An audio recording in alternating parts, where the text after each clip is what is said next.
Welcome everyone to the FATED Connections Path of Exile Community Podcast, episode number 60. We're on one day before the big Gauntlet event hosted by Zizaran and Viyro, and tonight we're here with the expert racers and PoE players cArn, and with GucciPradas, and of course, as always, BalorMage. And before we give you guys the chance to talk a little bit about yourself, Balor, what do you know about our guests today? Oh, what do I know? Oh God! Wow! So little. So little. A ridiculously small amount. I talked to both of them, and I have talked to both of them. I know cArn's got quite a lot of experience in hardcore. This style of race. Mostly, for some reason, I think that slam skills is a thing that you use a lot in these. Yeah, maybe tiny not bit. Anymore. Yeah. Maybe not anymore. I know he's pretty damn competent at bosses as well in hardcore settings. So I imagine that's going to happen. And I know that for about 3 years, Gucci was the guy who was carrying Steel Mage through all of the races before he started streaming. Facts right there, boys. Facts. Like Steel doesn't usually race with him anymore because it's all like solo self-found style stuff. But for like 3 years before Steel was a streamer, he was just getting carried by Gucci. That's what was happening. See, that's already more than I know. I read a little bit about cArn on his profile page, and I was surprised to learn that you have actually quite the career in esports already. Before you started playing Path of Exile, you played StarCraft, and what was the other game that you're known for? Dota, yeah. And how long have you been doing this whole thing, like esports? I mean, I did it from extremely early on, but I really committed to it in 2010 when I went to Korea. Before that, I was playing Dota 1 like semi-professionally, I guess, like in European tournaments back then. But it was mostly when I moved to Korea in 2010 for the GSL. If you guys heard about it, like a huge. That's kind of what started the whole esport thing, like the GSL, like StarCraft 2, when it kind of exploded early on. I'm a super outsider to this whole thing. What is GSL? It's like a global StarCraft league. That's basically the first huge league against StarCraft 2 that kind of started the whole esport thing with League, like before League, I guess. Wow. And when did you decide to change to Path of Exile, or have you always been playing Path of Exile since like the early Path of Exile days, or did you jump into the Path of Exile later? I think I started playing PoE I remember because I had one of my best friends tried to get me into it, and I remember trying to play it at first, and the game was so slow, so ugly, and I was like, I don't know, it felt chunky. I just couldn't get into it, and I was too busy with StarCraft anyway, and then Dota. But then when I came back from Korea, I came back to Europe, and then I had a bit more time, and I started playing it. I think it was Breach League. Was Breach League in 2015? Yeah, I think so. Yeah. So that's when I started playing, and then I started playing casually. Basically, every league I would play a week or two, and then I would just move on. I just played really casually until I started racing, basically. And that was when? So that was in Harvest, with the China race. Not the first one. Gucci, I think remembers because I remember talking to Gucci for this. Yeah, it's I played in the China race before the first Gauntlet. That's when I started in Harvest. Yeah, in Harvest, and that's when because I think I remember I was never really interested in racing because back then it was mostly XP races and stuff like this, 100 races. I was like, doesn't really interest me that much. But the Gauntlet China race format looked really interesting, so I got interested. I got into it. Just out of curiosity, what do you think is more appealing about the Gauntlet format? It's just the extreme difficulty with all the mods, because technically in the start it's also more like an XP boss kill sort of race, or do you enjoy the fact that there's these different bounties and these different goals that you could go for? No, it's not so much about bounties, because right now we didn't have any bounties. We're just about killing the bosses in, like, with all mods, etc. It was more about, just like Ark said before, it's more about solving the problems you encounter, trying to progress and like get the bosses done, than rather than going like fast. Then it turned into going fast, right? But that's normal. But that's fine. It's still like challenging, so I think that's what I liked about it. It's more about bossing and like getting like doing content, not just blasting maps like half asleep. It's like that. No, I completely agree. I also didn't really like when PoE racing devolved into this sort of contest who can sleep less during the first week of the event. I think shorter races like Act 5, Act 10, these are fine. But like the 100 races, these are like completely degenerates. Like I don't see any no interest in those. Do you have a similar view on that, Gucci? What about 100? I feel like they're roughly the same. They take like roughly the same amount of time. You sleep like 4-6 hours a day. I think that is the same thing. But I don't know. like, is it not? Because that's what you did in 100 races as well. Because in hardcore, if you don't sleep for 100 races, you're just dead. Then it's like okay. And if you die in 100 race, you're actually screwed, because it's not like people will just keep going, right? And then it's harder to catch up. It's not like you can outskill them with your boss mechanics or your tactics on farming. There's not so much strategy in 100 race. It's like run one map, run it over and over, or run a region, run your favorite map, set up your atlas, and just go. It's like the same thing. I don't know. Yeah, like in Gauntlet, there's more. You have to build your pick, and like there's a lot of stuff, a lot of strategies you can employ. Gauntlet is like way harder though. But I feel like if we get to the point where there's a whole like 5 people around the same skill level at the top, it's just gonna come down to who can stay up longer, right? Anyways, for Gauntlet, right? Like what else is the difference, right? And RNG, I guess. Yeah, I was about to say RNG. Like frags RNG is huge. Like for example, Uber Elder. Yeah. Oh my god! Like the last Gauntlets. Like after I finished on Duelist, I raised Darky to Scion. And like I think I was a couple hours ahead of him, but like I was missing an Eradicator map to get my Twisted done, and I never got that. I never got it. I had time to like catch up and like do all the bosses, and I still didn't have it. I was like, all right, well that's cool, I guess. That's cool, I guess. I didn't even get to at least like fight the bosses myself, and like if I die, I lose. But I was pretty confident I was gonna get them done on the Scion too. So. To an extent, I feel like the old Atlas was like a lot better for that. Like, imagine the old Atlas like a Shaper race. There was like a path you could take to get to each Guardian, because each Guardian was in the middle. Oh yeah. Right. Yeah. So, like that was like so much better. But now it's just RNG on whether you drop the thing. I guess for Shaper you can Horizon them. Shaper is fun, yeah. But then like the Elders is like, even old Elder, you can just spawn Elder and just kill all the Guardians, and now it's just very, for those bosses it's very RNG. But I guess that was the point. Like GG, that's the way GG wanted it, right? They have Awakener, which you can like farm. Like you'll definitely get it. You'll spot. How many you run to get it, and then you've got this other side content that's with RNG. Yeah, that's a whole discussion in and of itself. Before we go into the exact Gauntlet stuff, would you like to quickly provide a little bit of a background for yourself, Gucci? Since when have you been playing Path of Exile and carrying Steel Mage? Do you want me to talk like when I started and like how I progressed from? Well, the idea is that when people hear us talk about the Gauntlet stuff and give our opinions, that they know a little bit of where we come from individually. Oh, okay. So like what your point of view is, how you got into it, and so what you enjoy. Long answer. All right. So I started PoE in like end of 2013. There was Nemesis Domination League. Domination. Yeah. So I started out. I got nowhere with my characters. I was playing. I'll never forget this. I was playing Heavy Strike with Melee Splash, and I was like I got to like level 50, and then there was a pop up in game, and it's like race event. I'm like, oh, what's this, dude? So then I found out about racing it like that way, like there's a 90-minute XP event. You just play for 90 minutes, and whoever wins and stuff like that. Then it's from that's actually how I learned about Twitch, because back then in the race event leaderboards, they would link to like the streams that are racing the event. So like Hellman, like back then Hellman was super popular. So like Hellman was rank 1, and that's how you found about Twitch, stuff like that.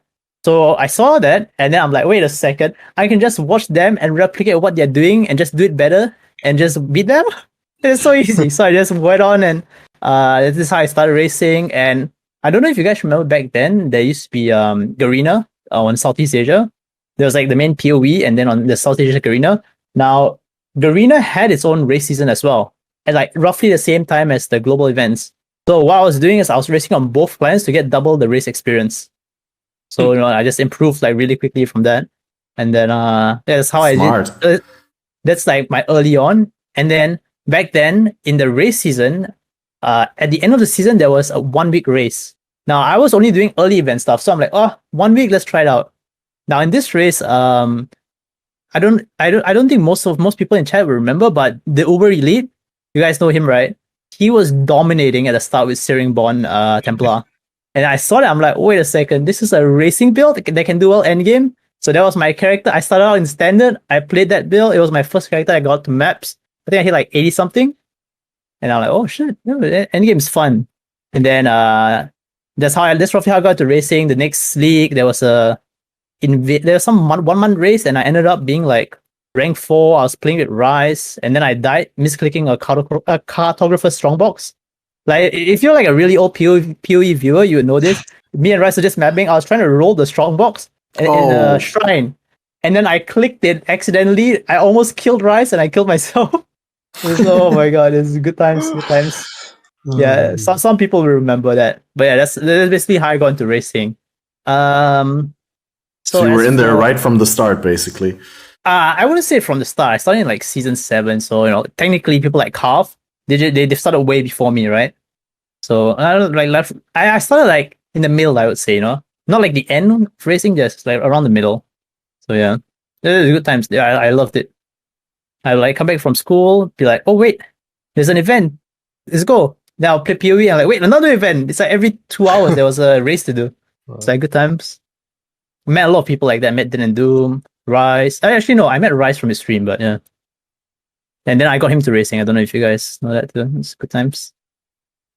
Yeah. That's about me, I guess. You also encouraged... Say again, Con? No, I was just gonna mention that you actually encouraged me to keep racing. I did? I don't remember. Yeah, I remember that because after the China race where I died to Legion, right? Oh. I remember that twice. I died twice, like to some a PC doing weird stuff. Yeah. So you were heavily discouraged, and Gucci came up with some nice words to keep you motivated. Obviously, I was like fucking devastated when I died because I think I was like rank 7 or something when I died at that time. But yeah, he was like, yeah, if you fix this, I think you can do well. He died. This small stuff that helps. Because he had a horrible PC. No frames game. He just died to no frames. I remember. Like, what are you even playing? Dude? Yeah, I don't even know, dude. I used to do hardcore racing back in the day. I've got like 3 demis from hardcore solo self-found races, or 2 from hardcore solo self-found, and 1 from a hardcore trade race. No, like 10-day races and stuff. Like those sort of things, like the mayhems and stuff. But I basically stopped racing once it started requiring way too much skill and practice. Like people just kept getting better and better. Yeah, then you got this was like maybe like Incursion League. Like that far ago. Oh, that's not even that far. And that was when I was playing hardcore. It's not that long ago, but like it wasn't as serious as it is now. And like I still had a chance. Yeah. But then just over time, people just kept putting in like hundreds of hours of practice, just getting better and better and better. Yeah. And I'm just like, my advantage was just that I'm really good at not sleeping, and I can sleep like 2 hours a day for like 10 days straight, and it'll be fine, and I'm still functioning. Like that was my advantage. That's the reason I have demis. It's not because I was any good at the game. It's like I'm not that good. I'm good enough. I'll race to level 100 in hardcore solo self-found. It's fine, but I'll never be the quickest. I just don't sleep, and that was the only way I got through. And then just people got better and better and better, and I was just like, I'm out. I don't have the skills. I can relate to that. I mean, for me, it was sort of like Gucci described, that when I started a little bit later, I think end of 2014 during Bloodlines and Beyond, Rampage and Beyond, and then afterwards Bloodlines and Torment, I relatively quickly tried out Hardcore from just seeing the options in the beginning. I was like, oh, let's try and see whether I can get to level 50.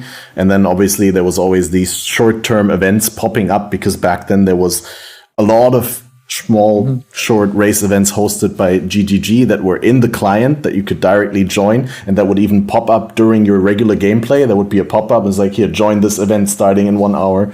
And that was super cool. And also back then you had the Twitch integration.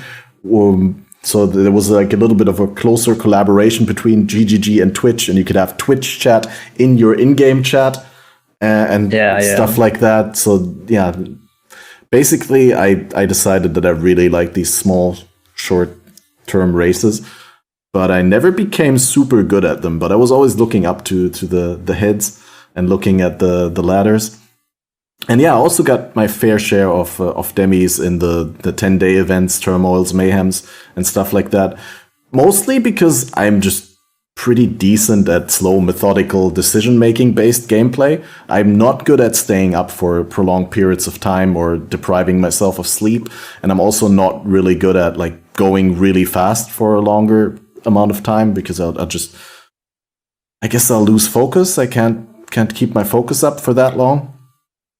But those short races really, really inspired me. But I got really demotivated when GGG discontinued to do them. And yeah, well, basically, things changed a lot. And community took things in their own hands. Havoc organized a lot of short race seasons. And Zizaran is stepping up the game with these gauntlet events, where it's really about competing at the highest level of Path of Exile, so to say. And since there's money in the mix now, people are also heavily incentivized to practice a lot. I mean, the people who win these gauntlets are incredibly skilled and incredibly like dedicated to the not just the raw skill is there, but they're also just so dedicated to spending, like Balor said, hundreds of hours for practice for a specific build or a specific strat. And yeah, I'm curious to see how this is gonna go. I feel does anyone really wanna? bad. Yeah, because I forget his name, and every time we talk about how much the racing scene has taken off, there's one guy who's like Camel. heavily responsible. That's the one. Thank you. Oh, yeah. dude, I've said this many times. People should never forget about Camel, dude. yeah, never forget. I don't think the scene would be anywhere close to what it is if not for Camel. Like he stepped back a lot now, but without him, he took racing from nothing to like 2/3 of the way to where it is right now. That was almost all him. Like actually saved racing. Like it got bigger. Ziz took over with really big events, and it's all great. There's nothing taken away from anyone else. But Camel did so much of the organizing when there was nothing. Right? There was nothing. There was no following. There was no organizational structure. No one was doing anything, and he carried it into. And without him, I don't think we'd have a race scene. Would we even know about Ty? You know, like Ty only showed up in the Camel events. Like Ty wasn't around for the Havoc events, or who else was? It's just Havoc and then Camel. It's like, and Camel's race was the best race, I feel, at that point in time. Like 85 races at that period of time were like actually competitive, skill based, but also and not that much like RNG. But it didn't take too long either. You know, it was like a 3 to 4 hour event. Some of them finished within like 4 minutes of each other. Like first and second place would be like a few minutes apart, and you're like, whoa. The betrayal races were insane. The early ones, you know, like crying, beating Ty, like stuff like that. Ty was just insane. There are so many things. I guess not so many things. It was either Stormbrand or Stormbrand in 2 different classes, but still. It's a good time. Sorry, Khan, you were about to say something, and I think we'll cut you off at the same time. Because that reminded me of actually the very first race I did was a camel race. And, oh shit! That was. I was gonna ask. They just say I farmed the Nigurushi in that one. Wait, I heard about someone farming this. That's you. That was me. Oh my god. That was me, dude. That was me. Oh no. Man, fuck it, dude. Races, I don't know. I love it. And I also met. I also Yeah, met yeah. Steel from race events. I don't know if you guys know, but like because back our region is just trash, right? There's like barely any good players. It was literally the only person I could play was Steel. Like he was doing good, I was doing good. So I'm like, yo, you want to team up? And then that's how we met each other. Then we started mapping together, and then that's how Steel met Yovu. There's like I got like quite a few funny stories I could tell. Between them, it's pretty funny. And then we started playing like early racing together, and we just dominated. Like I don't think it was ever came close. It was pure domination. And just also back then, that's when I was racing, and I did have demis under my belt, and I had a level 100 character, and I knew what I was doing, and I was competitive, and they wouldn't let me join them for team races. I'm just saying, I remember this. Yeah, I remember. Yeah, you asked. I You're like, join yo, them, if you guys and they ever were need like- anyone, yo, I'm they were here. like, I'm not sure if you're experienced or good enough to do this, and I'm like, No. I have demis. Yeah. I swear, I'll never sleep. Please let me in. And they just didn't. No, back then there was like no reason for more than 3 anyway, so it's like. But yeah, I remember that. I remember telling Steel, yo, that Baylor guy wants to join. Then after that, it was a LUL from me.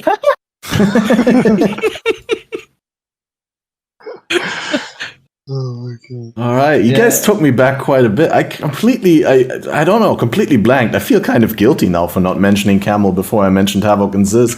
And I'm sure there's other race event organizers that we should mention, like Soupline and some others. But we had Camel alongside Tai Killer on this very podcast last year, actually in May, for episode number 29.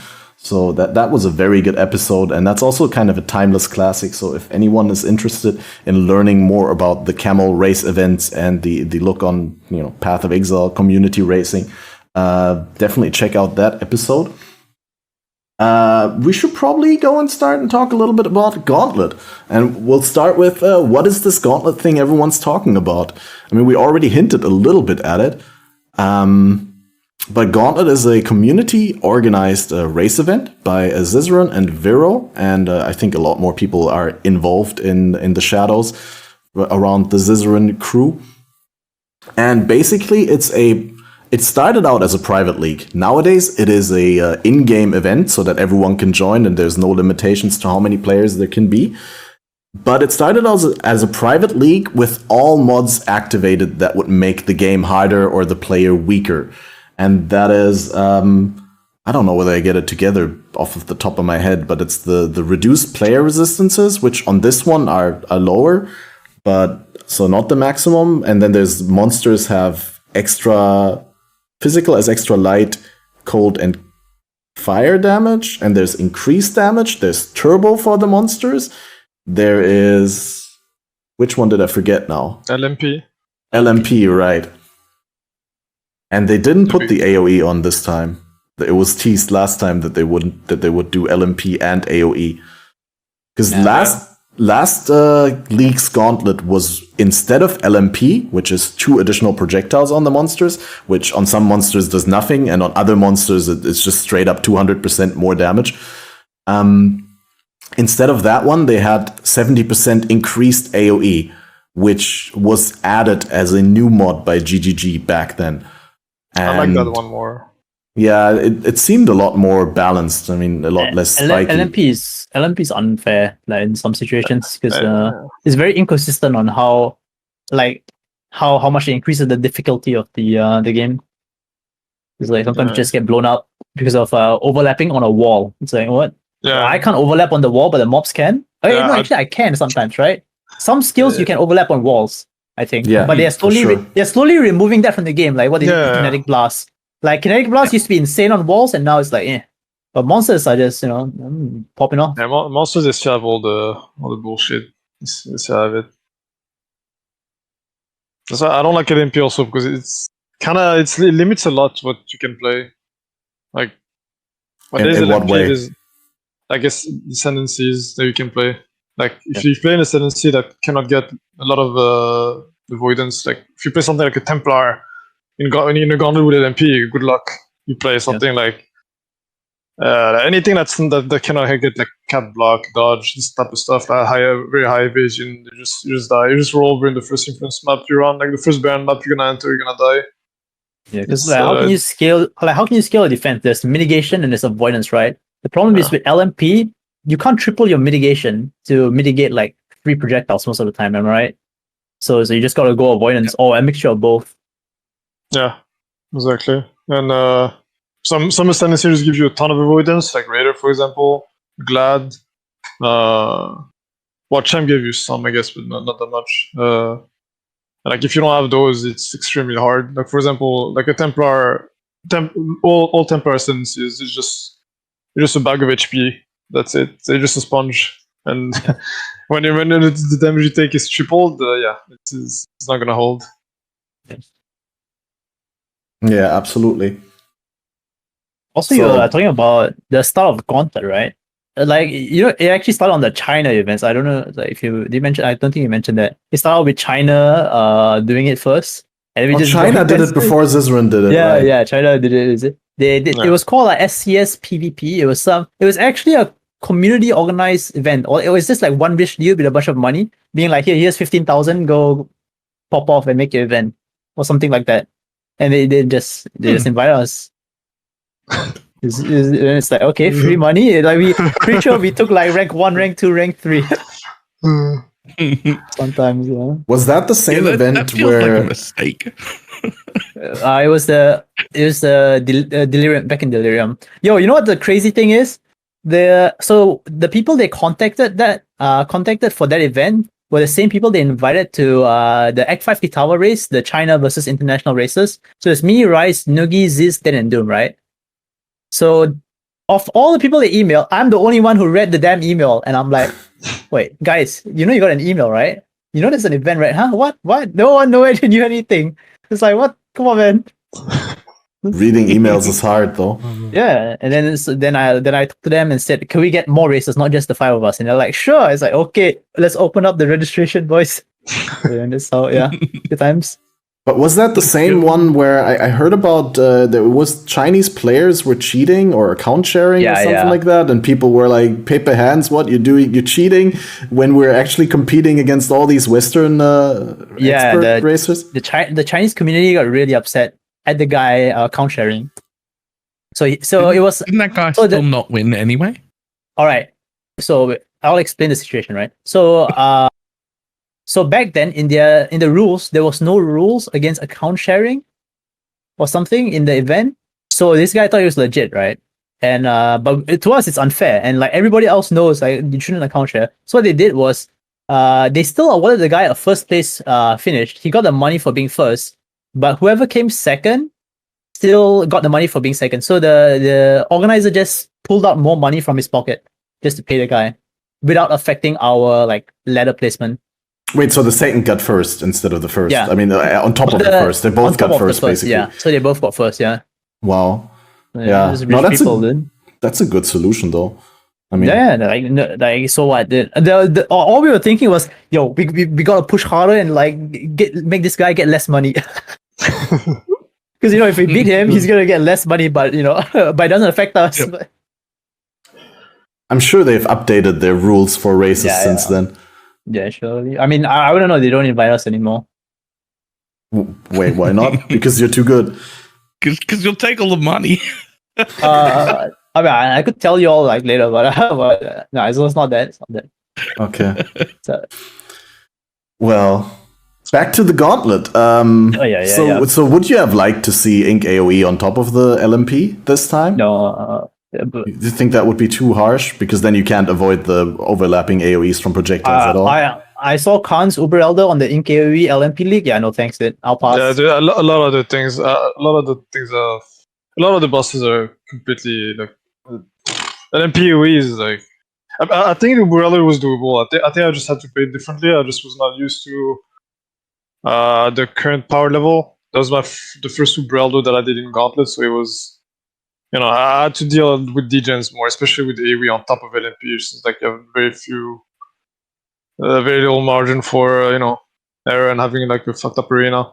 But I think it's doable. I think it's fine. But like, there's a lot of things like it's mostly for mapping. You'll get like Cannibals LMP AoE. Yeah, this is. I didn't die to any of them. I didn't like actually run into that many problems. with this, but like there's a lot of stuff like a Baron, for example, is like you can't, you have no time basically on him. Like LMP on Baron is kind of stupid. Yeah, I can see that. I have problems with Baron and regular LMP already without the AoE. I think if it was like previous patch, it would be fine. LMP AoE, but like in this one where we got destroyed this patch, so yeah, LMP AoE would have been extremely hard. It would have been doable. It would have been doable, but it would have been it would have been hard. Yeah, I can see the nerfs to movement speed and Flask uptime and stuff like that. Really. Yeah, I think Flask are one of the big problems too. With the Flask nerf with LMP makes it even worse. Because like even before, at least you could get carried with Flask. Like you just run a Jade Flask, you have a Granite Flask, you're okay. He kind of carries the ascendancies that don't have enough defenses, like Templar Slayer, Chieftain, all these type of ascendancies that don't have avoidance. You just put on a Jade Flask and you're okay. But like now that's kind of gone, so you can't really rely on this. Yeah, I got like so before the event was announced, I was actually hoping that they if they did an event, I was hoping that it would be like a lot easier than Gauntlet to encourage more people to take part. So everyone's just been like complaining about the league, right? And I feel like for the sustainability of the event, like to make sure, because it can't be like if it fails, people are not gonna do it again, right? Or people will be like discouraged from doing it. We want this to be like a constant event. I feel like maybe an easier event would have been better for this league because people are already complaining about everything. I skipped the league pretty much. So I don't even like look at PoE stuff because I was just playing Apex. But I feel like everyone just have a very I don't know. I feel like just having AoE instead of LMP would fix a lot of problems for accessibility. Because just if you, like I said, LMP, there's like a couple of sentences you can play, and otherwise you have to be extremely experienced and play really well and take some risks to get through. So no, I've heard that the play, like people are saying like the players are like a lot less than what normally is, but I've heard that it's actually not that big of a difference. It's just not that big of a decrease in players, but still though, it would be like nice to get the Twitch community popping off, more people watching, more people taking part, more people streaming it. So I was like hoping for an easy event. Because you think that's not going to happen with the Gauntlet? Because I personally feel always the Gauntlet draws a lot of people into playing, trying. Like even people who don't compete want to play it and try out the hardest mods. I mean, yes, but I'm more concerned about the I don't want events to stop. That's the thing, right? I want us to be able to have events constantly, something for the community to look forward to. Yeah, and I don't know if having like a LMP Gauntlet is gonna help, with that. I don't know. So I think it does, but I don't think it helps people play. But I don't think the Gauntlet race is ever really designed to help people play and participate. It's at least I feel like it's mostly a spectator event. Like I've had no interest ever in joining Gauntlet. I'm not good enough. I feel like people loved watching it every time. I feel like people like enjoyed like trying it, and then when they die, they're like, right, I'm just gonna watch now or something. But once they die a couple times, they just call it. But I think that's fine. I feel like people still play it. Yeah, maybe you're right on that because my perspective of like the Gauntlet is also skewed in a sense where I've only taken part in it as a participant, right? So I don't really know how the viewership stuff like that. But I don't know. I just want PoE racing to do well, Absolutely agree. For me, Gauntlet races are a spectator event for the most part. Like, now that they're events that instead of like private leagues, now that they're like GDG helps cover stuff, so you can just apply to get in. Sure, plenty of people give it a go, but most people won't make it to maps. Like, that's not going to happen. It's mostly just a spectator event, which is not just a spectator event is the wrong way to say it. It's the best spectator event that we have every league now. Like, I actually really look forward to it and enjoy watching it. I love watching all the clips from everybody. I love watching people suffer and die. I get invested in who's going to win. But I think it's mostly a spectator event. Like, I think it boosts numbers on Twitch. It gets all the views in. I don't think it's really there to draw players back into playing again. do you think we need more events or less? Like okay, now what's our baseline, right? I view it like last league we had Team Blast, Gauntlet, and Blitz, right? So like compared to that, do you It was think we need BPL more too. or less? And the BPL, BPL. yeah. For me, for playing, I only ever play the BPL. Yeah, I remember that. That's the only one. That's the only race I get involved in is the BPL. BPL is 'cause really good format for this. Yeah. Well, it's just because I'm not really that good at racing. But BPL lets me not worry about having to be first and instead just find a way to be useful for my team. And Yeah. then that's fine. Yeah. Yeah, BPL is actually like really smart. It's something everyone can join. Like, it doesn't matter how a peggy you are, it's fine.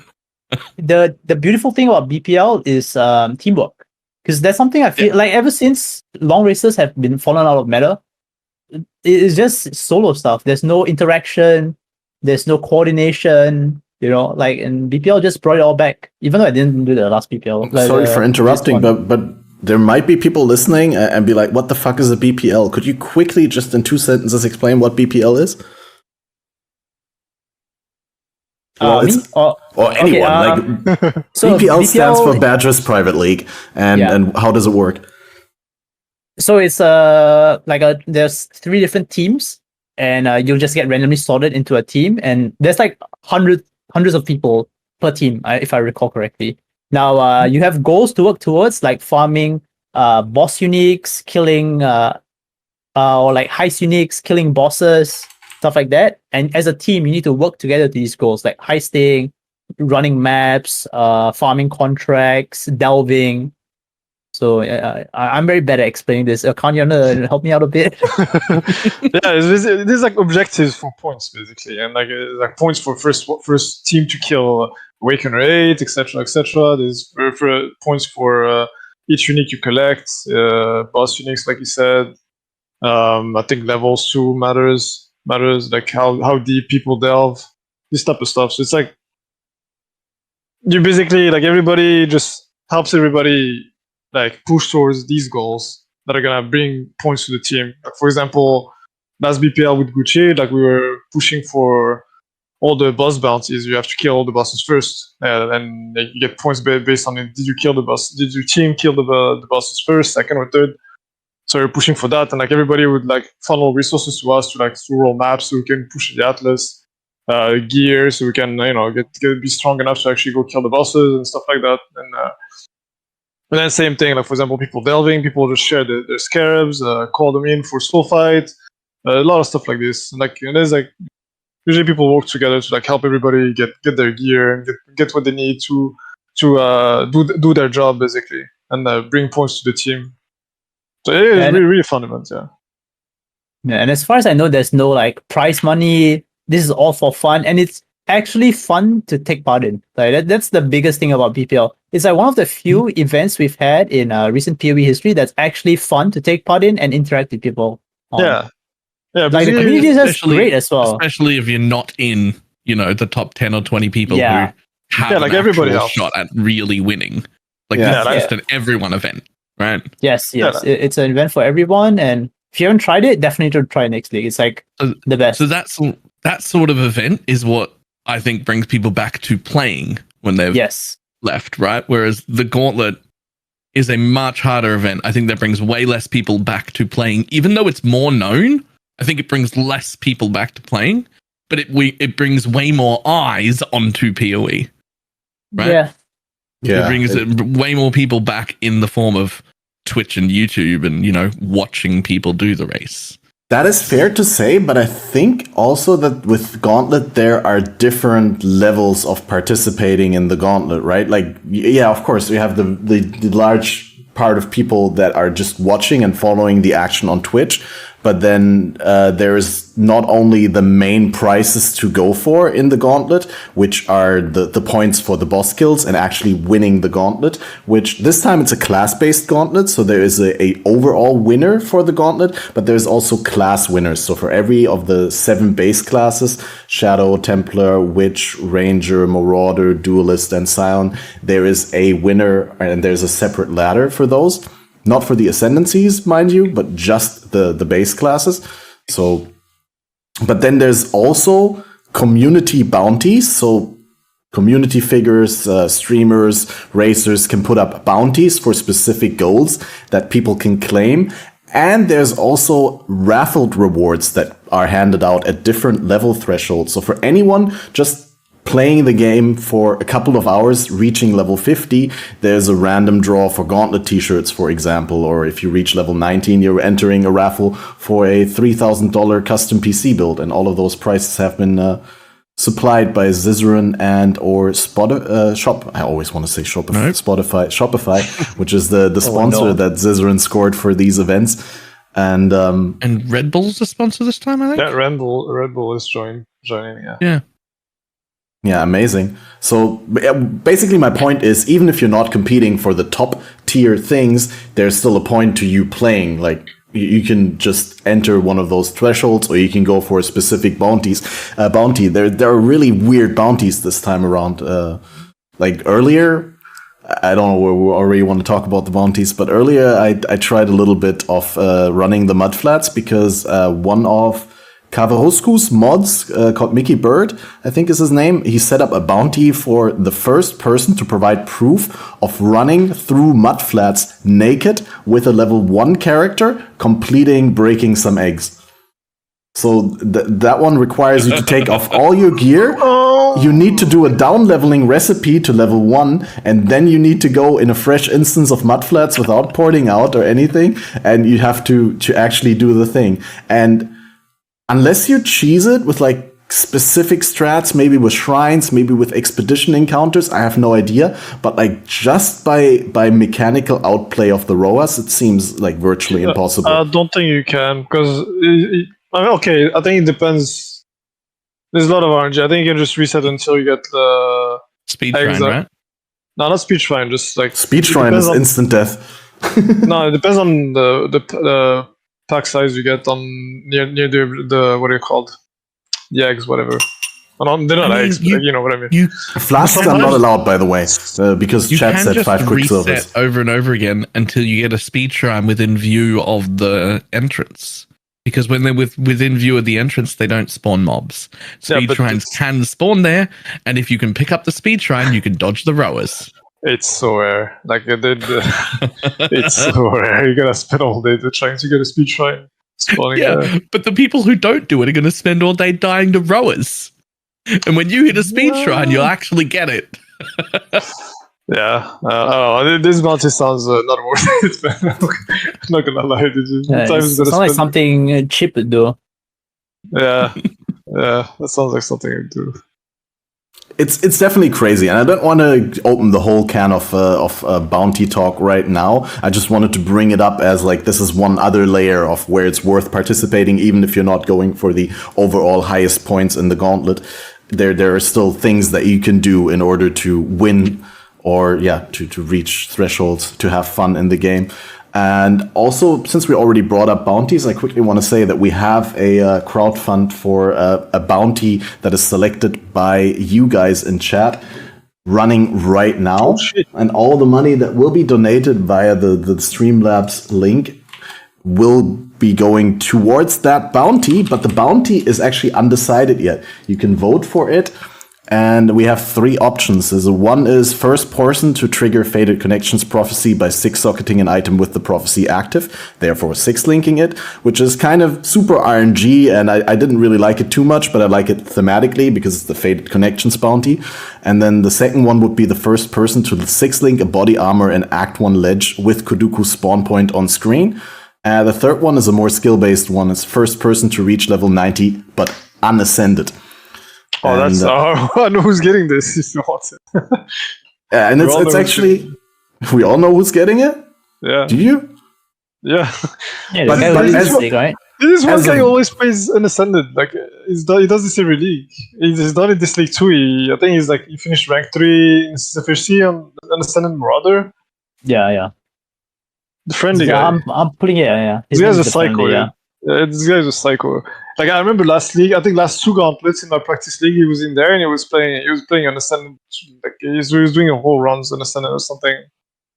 This guy is, I don't know, man. I don't know. This guy is a psycho. Well, anyway, if you haven't voted yet, make sure to click the link in chat and vote, because it's going to be one of those three, and we already have like more than $50, and I'm curious to see what we're going to end up with in the end of the podcast. And then, of course, I'm also going to shout out everyone who contributed, and I threw $25 into the pot myself, so it's going to be interesting to see how much we end up with and what goal the people in chat pick. Let's talk a little bit about the classes for the bounty, for the gauntlet. Since there is prices for every single class, there's going to be a separate competition in every single one of the base classes, and I think it would be cool if we talk a little bit about the best options that people are going to pick. What we consider the top contenders. I'm going to start with, let's say, shadows. I've seen a lot of people playing the seismic trap, exsanguinate trap sort of stuff. But then on shadows, you could also do like a cold dot trickster, although I'm not sure whether that would beat out the saboteur in speed, because, yeah, you're just quite slow with cold dot. But is there any other shadow builds that you guys have in mind that could do something? I mean, obviously, I could do toxic rain trickster maybe as well. Yeah, you just do trappers. I wait to you. Like, if you're going for the win, don't, because Exile's playing it. If you're gonna hit 90, just do Fist Trapper. If your goal's at 90, I think Fist Trapper is a very solid option. It's once you get out of Act 1, it's like easy to play. I did a run up to like Harbor Bridge. It's just easy, because once you hit 28, leveling bosses become a joke, because on trappers you can run all three big traps. You can run Seismic, Spire, and Flamethrower. And you just insta bosses in story. That is the biggest thing about Trapper. It's so easy to kill everything. Oh, I haven't even thought about that.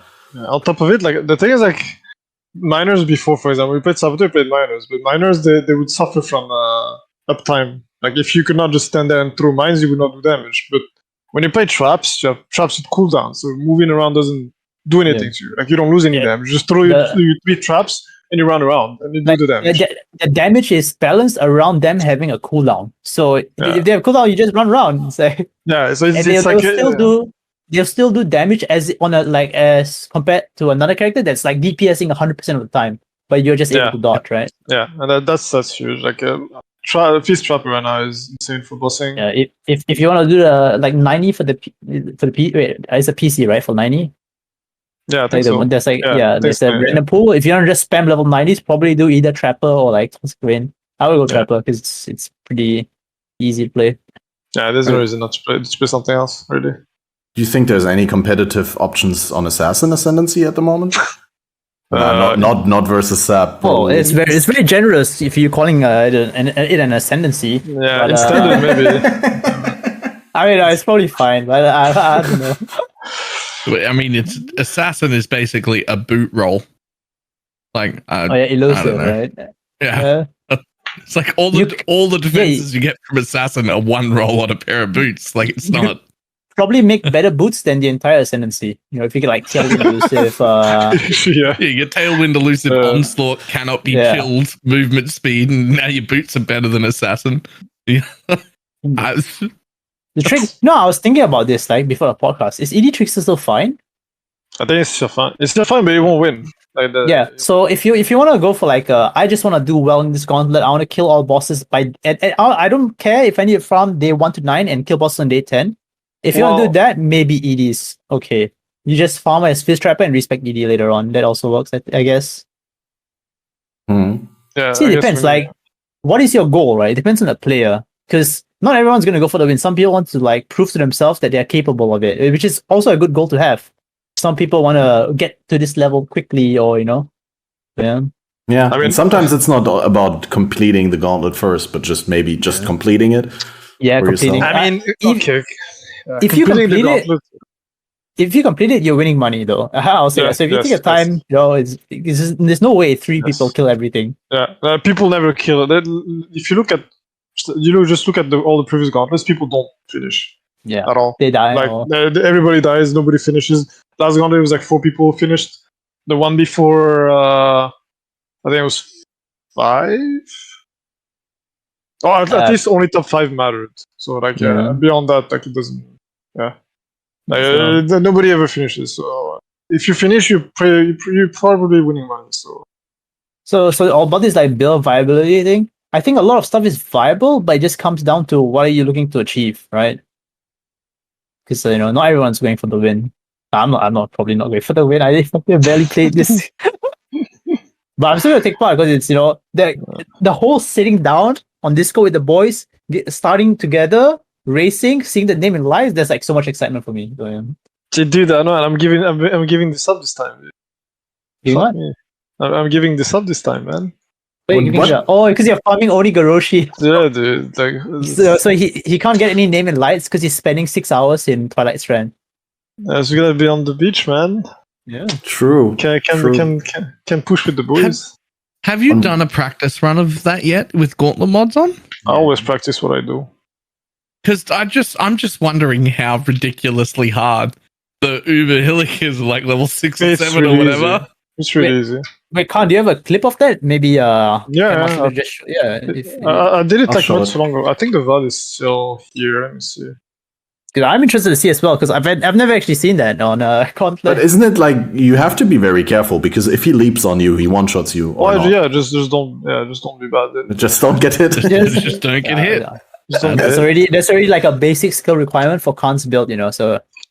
Don't meet it. Don't do it. If you can't, don't meet it here. Just don't bother. Okay. Here's the biggest problem.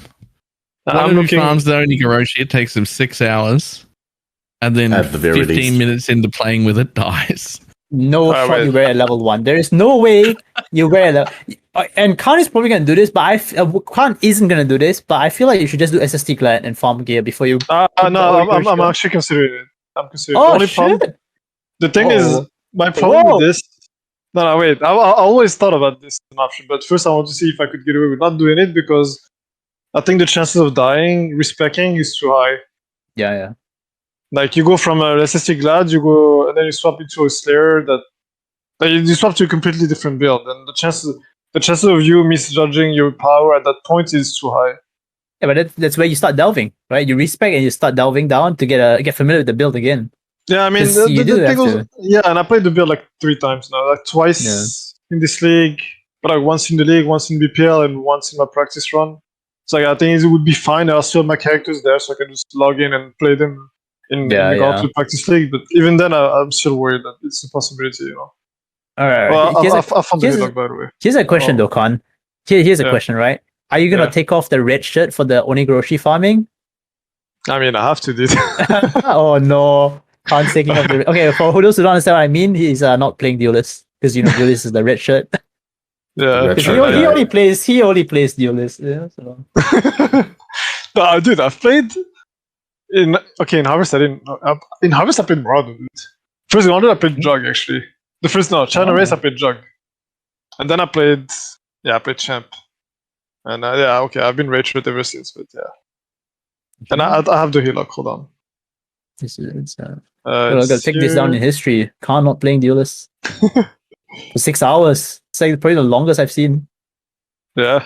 Dude, if it's 6 hours, I'll be happy. Wait, where can I? Okay, in the Discord. Yeah. Wait, it's in the Discord? Oh, yeah, I got it. I'm gonna show it on screen. It's timestamped, so. Perfect. So, should be showing on the screen now. Oh, we even got sound. So back to builds. I think I've talked a bit a bit of everything and kind of going nowhere. But so back to builds, I guess. So Shadow or just play Trapper. That's the consensus, I think. Just play Trapper. Or if you're having fun, do whatever you want to do to have fun. But if you want to do well, just play Trapper. I can't have fun if I'm not doing well, so I'm just gonna play Trapper. Yeah, same. I mean, it's like I played this one build this thing. Okay, actually, we should just move on. Yeah, sorry. Yeah, we could talk forever, but you can just. No, I want. Now you teased your anecdote. Give me your anecdote, Karn. Okay, Karn, take it over, Karn. The Karn show. About what?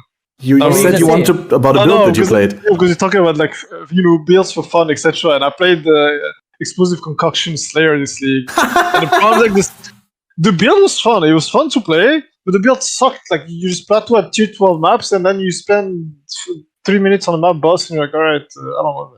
Like, you have to TP like 3 times to refill the flask against conquerors. Like it's just I don't know. There's like an unarmed skill that doesn't benefit from any of the unarmed stuff, and doesn't scale with AoE, so you can get more overlap. See that build was sort of secretly good right at the beginning when you could use a main hand weapon and. Oh no, I know about this, but this was not enough. This was not enough to make it good. Oh, it was even using it, and it still wasn't good. Yeah. Oh. and then they like bug fixed that out. You're like, oh, so it's even just worse. let people use I don't know phase breakers, the Dominus gloves, whatever. What are they called? Doranis Fist? Yeah, Doranis Fist. Yeah, let people use these things, and if it's OP, it's fine. Let people have fun with the skill 1 league, because now people are not gonna use that. Yeah, but the problem with letting people have fun, right, is that other people complain, oh, the build's so much better. I feel punished for playing this inferior build. And then GGG has to nerf the build. So yeah, like, just let people have fun. I don't even think it would be OP. Even with something like this, I don't think it would be OP, because now it's just not even playable. It's like yeah. Which is sad. All right. So. Okay, CatMaster, now we're giving the show back to you. You can carry on. You have our permission. Well, no. I mean, you guys have to now tell me what do we go counterclockwise or clockwise? We started at Shadow. We're talking now about the top Ranger setups or the top Witch? All right, let's go Ranger, because I think we both know what the answer is. Yeah, I think there's only one answer, and actually there's a couple. Yeah, there's two. There's two. Yeah, there's a couple. There's two. Yeah. So okay. Are they both Raiders? Both Raiders for sure. Wait, there's an ascendancy outside of Raider on Ranger? I'm interested actually. Let me Google this. Yeah, wait, I didn't know. I thought it was just Raider. I've never seen anyone play a Ranger that's not a Raider. Hold up, what's going on? I thought it was a one ascendancy class, just like Scion. Yeah. So Shadow has 2, and then Raider has 1, and then But okay. But no. The build is Toxic Rain Raider. I'm pretty sure if you guys keep up with the races, you've seen Darky doing practice, or if you just spy on his profile, you see he's been practicing that. If you're on Twitch a lot, Ventura has been streaming that stuff every day religiously. He's played it in the league. Dude, he's played so much. Yeah, he's played that build so much. I'll be surprised if he doesn't do well. If he doesn't do well, I don't know. I don't know what to say. So there's Toxic Rain Raider. That's one build. Now, if you don't like that, you prefer a caster setup. There's Kavarusku. On Twitch, he's doing a Cold Dot Raider. Now that's like slightly inferior, I would say, but he would probably argue it's better. But it's inferior. But you could do that as well. I mean, Ventura was considering Helix too. I don't like Helix. Oh yeah, he was. Yeah. He said I think Helix you can probably play that, but I'm not a Helix believer. But no, you can probably. Play. No, I'm not a believer because you need to like the way that the hitbox works. It's so weird that you have to get very close up to the monsters, or you wait a long time. Horrible on Maven. Like, wouldn't it be terrible on Maven? Because Maven's tiny, right? Yeah. Doesn't the damage scale with boss size? That you just do nothing on Maven. Yeah. Maven is, bosses like Kitava, Helix does really good damage on. Yeah. I guess Kitava or Akali just get insta-gibbed. Yeah. Like, Sirius is small, right? Sirius is like the size of Maven. Yeah, Sirius is not big. Yeah. Shaper and Elder, they are slightly bigger, but not that big either. I think. Yeah. All the bosses that matter are all like Exile size. Like they're not. So they're not big enough. Yeah. So those are 2 builds. Cold Dot. Okay, I should probably elaborate what Cold Dot is. Cold Dot is like any combination of Vortex, Cold Snap, and some people use Creeping Frost. Quantric uses Wintertide brand, but it's Quantric. Okay, he can have it. Right. You don't have to copy Quantric. Okay. So the problem with Wintertide brand is that you need brand clusters, and they don't help you scale your other Cold Dot. From what I know, I'm not saying it's good, but it's been done, so I have to include it. Right? He did it last month as on a trickster, so he'd probably call me out if I didn't say it. Yeah, I mean, it looks really good, to be honest. When you get the setup going, Wintertide looks really good, and it's also like really. I mean, all dot skills have high damage uptime, right? But I think Wintertide even more so. Where you just have to cast them every couple of seconds, and they automatically attach to the boss. You can't miss them and stuff. I think they're good. I just think you need too much setup time and you don't benefit your scaling of the other cold dot when you invest into clusters. But without the clusters, Wintertide is not going to be too great. Not that it would have worked in Gauntlet anyway, but as far as I'm concerned, Wintertide brand died when you stopped being able to sling it for free. That was the only way it was useful. The replica Alepathy gloves used to just not have a mana cost to put Spell Slinger on it for like 3 leagues. Oh, what? So you could turn cold dot slinging into higher DPS than regular cold dot occultists because you just got a free 5-link Wintertide brand for nothing. For no reservation at all. Yeah, no reservation at all. I didn't know it didn't have like a cost, but they also changed something else about it. They changed it. They fixed it. It was apparently a bug. I mean, obviously it was a bug, but yeah. I ran it several times. And you're immune to chill. Oh, man. Yeah, and so it made the cold dot slinger higher DPS than a self-cast cold dot. Because you would sling Frostbolt, skill. You would sling Creeping Frost, and then you would sling a 5-link Wintertide brand for free, and you just put Vortex on left click, and you would have all of them going all the time, and it was higher DPS than self-cast. It was I'm surprised. And nice to play. I'm surprised we didn't know about this. What? Yeah, I have no idea about this. Yeah. Wait, when was this introduced in Heist? I mean, it's in Heist, so that's why. Oh yeah, a lot of people skip Heist, I guess. Like in Heist League, it was it was one build, so. Yeah, it was only like last league or something that they fixed it. Yeah, it seems like fun that I missed out on. Yeah, no, there was a super fun build to play. Slinging everything like that, so smooth. Damage was through the roof. I can imagine it has the I don't know if you ever played KB, Cast on Crit, Ice Spear, Freeze Pulse, Frostbolt, stuff like that. I imagine it feels something that you just attack and a whole bunch of shit just flies in from the mobs and just kills them. Yep. Yeah, it was really, really good. But yeah, that's fixed now, and by fixed I mean the gloves are now worthless, and it's not actually worth using at all. It's a tragedy. Yeah. Well, it's the Raiders build, I guess. The Rangers build. I might as well just say Raiders build. Ranger is synonymous in this context. Duelist. Duelist has a bunch of options, no? Oh, that's fine. Yeah. The guy will talk about it. That's SST Glad, huh? I mean, okay, it depends what you want to do. If you want to kill bosses, SST Glad is not killing all bosses, but SST Glad gets you to level 90 for free. It's gonna be super easy. You just farm yellow maps, you can't die, and you level 90. What's the problem with the boss kills on SST Glad? It's just that it reaches the damage ceiling really fast. No damage, no recovery. Right. Similar problem to Raider, but at least Raider has speed and damage. If you boss on SST Glad, you will have no damage, no speed. It's gonna be rough. For example, I don't see SST Glad ever killing Ubriel. Ubriel is gonna be really hard. I mean, Ubriel is not as bad, but it should be pretty bad too. SST Glad is the easy one, and then honestly, Duos doesn't have that many builds really that are good at completing the gauntlet right now. I don't think SST can complete. You can probably do SST Glad and respec into maybe some champ stuff. There's you can maybe do champ totems. Yeah, no recovery though. That's the same problem. Yeah, exactly. It's the same problem as the champ Glad. At least you have damage. You have damage though. You should have damage, and you won't have recovery though. That's the problem. You have no leech, nothing. It's pretty bad. Could go Troll Timber. Oh yeah, you can do that. But does Troll Timber give +1? No, I don't think it does. No, it just gives you the leech. Yeah. You want that +1 totem, so. Yeah, you kind of want +1. But I think that would be this, and the problem is you can't even do Slayer shield stuff because it's still not enough damage. Shield skills are not that good for killing bosses. I think the only way to play this would be Seething Fury and go crit shield crush or something, but again, you can't rely on getting the jewel. It's so rare.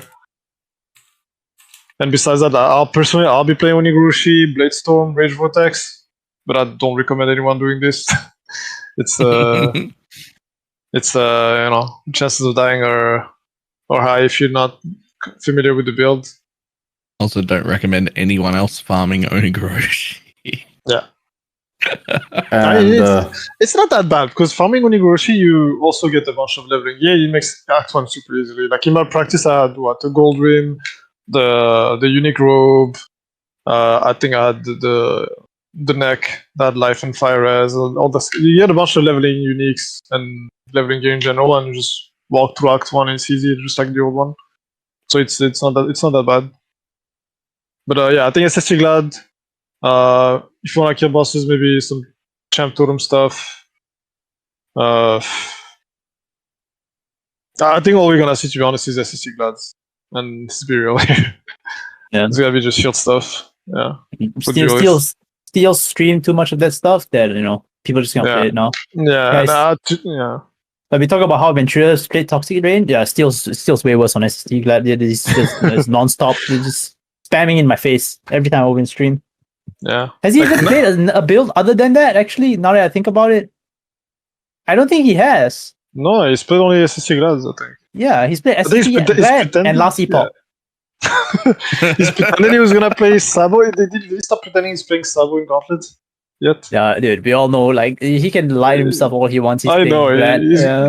He's gonna log in on the day. He's gonna click Duelist and go.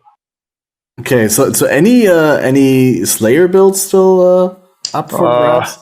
I think Can you do slams still? Slams are dead and buried. Slams don't exist. So bad? Like literally worse damage than SST? I mean, Can't no. imagine. The thing is, like, you don't have defense. Like, that's the problem. Like, I think melee in general is just unplayable right now. You just don't have because defense. fortify stacking got removed. Yeah, like you don't have any defense now. You wear a two-hander, so you would have to use a staff, but then you also don't have. You have even less damage. Like now don't have damage, you don't have defense, you don't have anything. There's absolutely no reasons to play slams right now. It doesn't bring anything. One hand slams.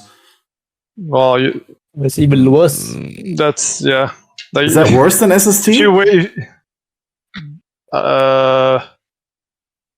I mean, SSC you can just play Glad, and that's at least it's just gonna be better. So slams are just unplayable right now. They're just not playable. Okay. No reason to. If I think if melee had some defense when you without having to wear a shield, then it would be fine. But as is, it's like it does no damage and has no defense. You have no chance of surviving. A lot of the ways you would survive also with slams, even if the 45 was gone, if you still had like some damage, you would be fine. Or if you still had like stuff like if you just have some damage. If Seismic Crisis existed, you would be fine. Even if they toned it down to like, I don't know. It was like 20%, I think? It was 20%. If it went down to like 10%, it would still be fine. Playable maybe? 15%? But as is, it's not really playable. Doesn't do enough damage. Even like full Vault Spark on that shit. Yeah, you can't even killed it level in 20 different ways. You can't even level an axe with them. Like I tried leveling axe. Like I tried League Star. My first character was a slammer because I tried absolutely like everything and nothing was good. And yeah, it's actually not playable. So I personally was trying to level a Bone Shadow Jug, and I liked Earth Shadow during the acts still because it was still like it felt better than Bone Shadow, which is basically a single target skill outside of some splash and stuff like that. But obviously that's way different to do that in HCSSF than from doing it in Gauntlet. I was able to outlevel and outgear stuff. Yeah, things like the problem Bone Shadow is just a strike skill. And strike skills are just not. Again, everything comes down to the problem that all melee defenses outside of wearing a shield are pretty much gone. But fortify, because all of this was just fortify. And now that it's gone, like if you play a strike skill, for example, you're gonna get hit, and you cannot. You don't have avoidance, you don't have damage reduction either, so you're just pretty much dead. Like the fact that even if you play Saboteur, if you play Shadow, the same fortify melee does. That's Yeah, that's weird, champ. Yeah, that's it's kind of sad. Yeah. Isn't GG gonna kill that like Vigilance? Yeah, like 4-5 or not? But then it's just not enough to defense overall. It's like melee might have better fortify, but like it's still not. But like not that's good. already not enough. So it's already bad. and they're not talking about buffing melee's fortify. They're just talking about leaving that and nerfing fortify. Yeah, when you exactly. use it They're on just a saying regular. that, right? Yeah. I'm like, but it was already not enough. Yeah. So. Yeah, oh but well. I feel like I can't remember where this was talked about. I think Ziz talked about it. Like all the defensive options are just poop that everyone commits into offense on softcore. Like there's no That's what I heard. defense worth investing Yes. into. Yeah. And what Block would and you invest dodge. in fortify right now? Actually, like for example, if you invest in fortify, it's like what you have to pass 6 points to get ramp to get steed fast to get 10% fortify effect. 6 points. like what? And then the lethal prize you get 5% if you get one. It's like if you have a perfect one with like 3 nodes, you get 15% fortify effect. And fortify focus is 30%. It's like doesn't make it. You don't press it. Like I don't know. It's just why would you ever spend these points? It might as well click life nodes. It's better in every single time. I see the problem. Yeah. Moving on to Marauder, does it look a little bit different there than it does on the Duelist side of things? The only Marauder I've seen is Rice playing a War Chief Totem on Chieftain. Now that is slightly different from Champ, right? Because it has Leech, correct? Yeah. So now you that have recovery with Chieftain, yeah. recovery. You have Fist Mid because you have like a 10% taken as Fist taken as fire. I think it's 15. But- No, it's 10. Is it 10 or 15? I don't know. can't 10 or remember. 15. It's some amount that's it's okay. You know, you could stack it, right? Now, the problem with Yeah. Chieftain is you also have that endurance charge generation from Warcry, and then Immortal. Like Immortal uptime is really good. The problem with Chieftain is just the fist mitigation, elemental mitigation. Like back And then, avoidance. you could go Zibaqua and block last time in the past, like I did in Harvest, but now it's like. So I've seen Rise do that. Have you seen Quandary do anything? Can't. Marauder? Right, totems? No. No, like any Marauder build. Oh, Marauder builds. I mean, yeah, he's tried a bunch of stuff. He's tried the shield. I think he's tried shield Zerker stuff. I think he wants to do Rage Vortex. Rage Vortex is good though. I think Rage Vortex is insanely good ability. It's probably it's like Seismic Trap, and then it's Rage Vortex.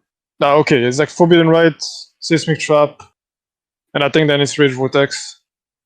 Like DPS wise? one of the best abilities added the Dispatch. Oh. Rage Vortex is really big damage. It's really big damage. Seismic was added Dispatch? Yeah. No, it's been buffed. Sorry. It's been buffed. Buffed, okay. Yeah, it was buffed. It might as well have been added. It was garbage until this. Yeah. But yeah, Rage Vortex is really, really good. And you can do it on Zerker, yeah. I think he was looking at this. Like a Rage Vortex Zerker. I think the only problem is like you need Chainbreaker, or you need Red Bed Banner. You probably want Chainbreaker. Chainbreaker. Rage Vortex uses your weapon, right? Yeah. Does it use your weapon? Yeah. The thing with Rage Vortex, like it snapshots your damage when you use it. Like it takes exerts everything, and like it's like 3-second duration, and it does like really big damage. So like, I think there's some builds you can just. Zerker gets plus 10 rage. I think that's why it's also better on Zerker. Right. And actually, I use it on my build. On my story build, I use Rage Vortex for utility and more damage. It's an extremely good ability. Because it's not melee, actually. It's a melee skill that you can use from range. So yeah, it gives you 45, right? Which is I think it's the best. It gives you 45, it gives you leash, it does everything. So yeah, Rage Vortex Zerker, maybe if you want to play that, it's probably playable. I'm not 100% sure how you would do that early game. Early game might be rough. You probably have to play with another skill. I think Blade Vortex plus Rage Vortex. Blade Storm plus Rage Vortex is pretty good. Until you can do. I think Havoc played that in the BPL, right? He was doing Blade Storm Rage Vortex. Was he doing Blade Storm? Wasn't he just Rage Vortex? I think he started out as Blade Storm Rage Vortex. Yeah, probably. Yeah, So yeah, I think that's how you started. Yeah, Blade Storm Rage Vortex. We can actually generate rage with Blade Storm and just dump with Rage Vortex. It does big damage. And there you go. Yeah. And what was it? Jug? Okay, no. Yeah, no, Jug and Gauntlet doesn't really work. Yeah. Just go Hoag. Done. Yeah. You can try Hoag, I guess. Good luck. Yeah. You'll be tanky. No, that's the problem. You're not tanky as a right? Jug, because first of you're all, not. you're depending on your endurance charges, and even then you have no elemental mitigation. It's just fizz mitigation. No, you do. No. Yeah, you do? Yeah, you A do. bit. Right, you you do get get, 8% reduced elemental damage taken when your endurance charges are full. That's about all you get from these. You also got the reduced damage taken, right? Let me see. Yeah. Unbreakable, like 5%. True, yeah. Jug, the problem is that it's not Jug defense. There's no damage. Yeah. The problem is your 120k damage in a 6-link. Like the problem with Jug, the problem with Jug, like you want unbreakable, you want unstoppable, and you want what is the other one? Unyielding? No, and the elemental one. Unrelenting, yeah. Yeah, unrelenting. You want all these. Like I don't think if you play Jug, you don't have all these. Yeah. Why you play Jug? And in that case, you cannot do damage. So kind of. Yeah, I feel like you kind of want like a damage reduction and damage avoidance in like the current patch, right? Like Sap gets the damage reduction from Blind Aura. Blind is 10% reduced, I think. Yeah, Blind. Then you get like your Fizz taken as fire, stuff like that. Then you get your damage. That's your damage reduction, damage avoidance from Blind and Phase Acro. Now for a Jug, right? You got like this bit of damage reduction. So, but you don't have any avoidance on your tree. But you have you don't have actual damage on your ascendancy either. So you have to spend all these points to get damage. Now, how do you get your damage avoidance then? Like, there's no balance. There's no balance of avoidance, reduction, and actual damage in Jug. Yeah. It's like for just example, mediocre levels of reduction. I'd also like to add that I really dislike, just quick interjection, really dislike the dependence on endurance charge uptime, because one nullifier and you're done. But these are rare though. They're really rare. Yeah. It can kill you like once in a blue moon, but if you're playing for a consistent, like you want to be very consistent in these type of events, right? You don't want to have to perform like at your best to win. You want like a consistent performance, and probably not the play. Relying on not getting hit by nullifier. Yeah, like the problem. Like I remember looking at a few Jug builds. Like I was kind of hyped about doing Jug Bone Shatter, because I think Bone Shatter is on paper looks really good. Like the numbers are good. What's a one shatter? Bone Shatter, sorry. Oh, Bone Shatter. Sorry. Yeah, Bone Shatter looks good on paper. It looks really good. I looked at the numbers too. I PO'd it for the league. I PO'd it on Slayer and Jug, and Bone Shatter is designed around Jug. That's like they're like, yeah, here's a skill. The Jug ascendancy is perfect to mitigate the downside. It synergizes perfectly. But then I compare it to as opposed to putting it on Slayer, and it's just better in every way to put it on a Slayer. You do more damage. You take less. You do more damage, a lot more damage, and you also take less damage. You're also more tanky, and you have better recovery. There's like absolutely no reasons to play Jug. Like even for a skill that's supposed to be designed around the Jug ascendancy. So there's a big problem there. Like Slayer gets like 10% reduced damage while leeching. Sap gets 10% reduced damage from blinded enemies. Our Cultist gets like a Malediction, which is 10% reduced, and then Frigid Wake 10% reduced. And then like Jug is like, wait, what? What's going on with this?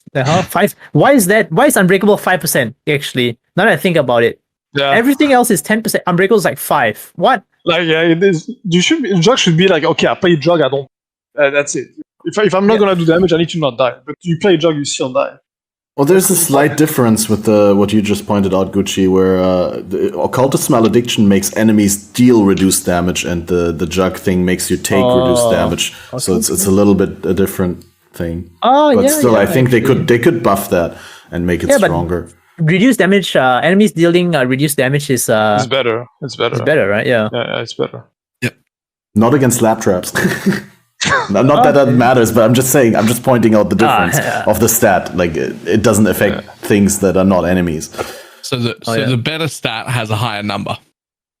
Is what we're getting out of that. The better stat has double the number as well. Yep. That doesn't make any sense. Fair.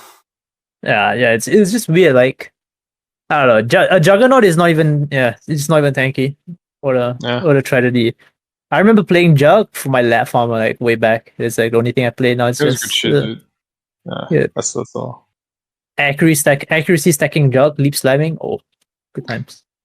I remember Jug being like the only thing I killed Uber Elder on for like 3 leagues in a row. Like the league came out, and then like 3 leagues after that. Yeah, Yeah, that it is the used to be thing.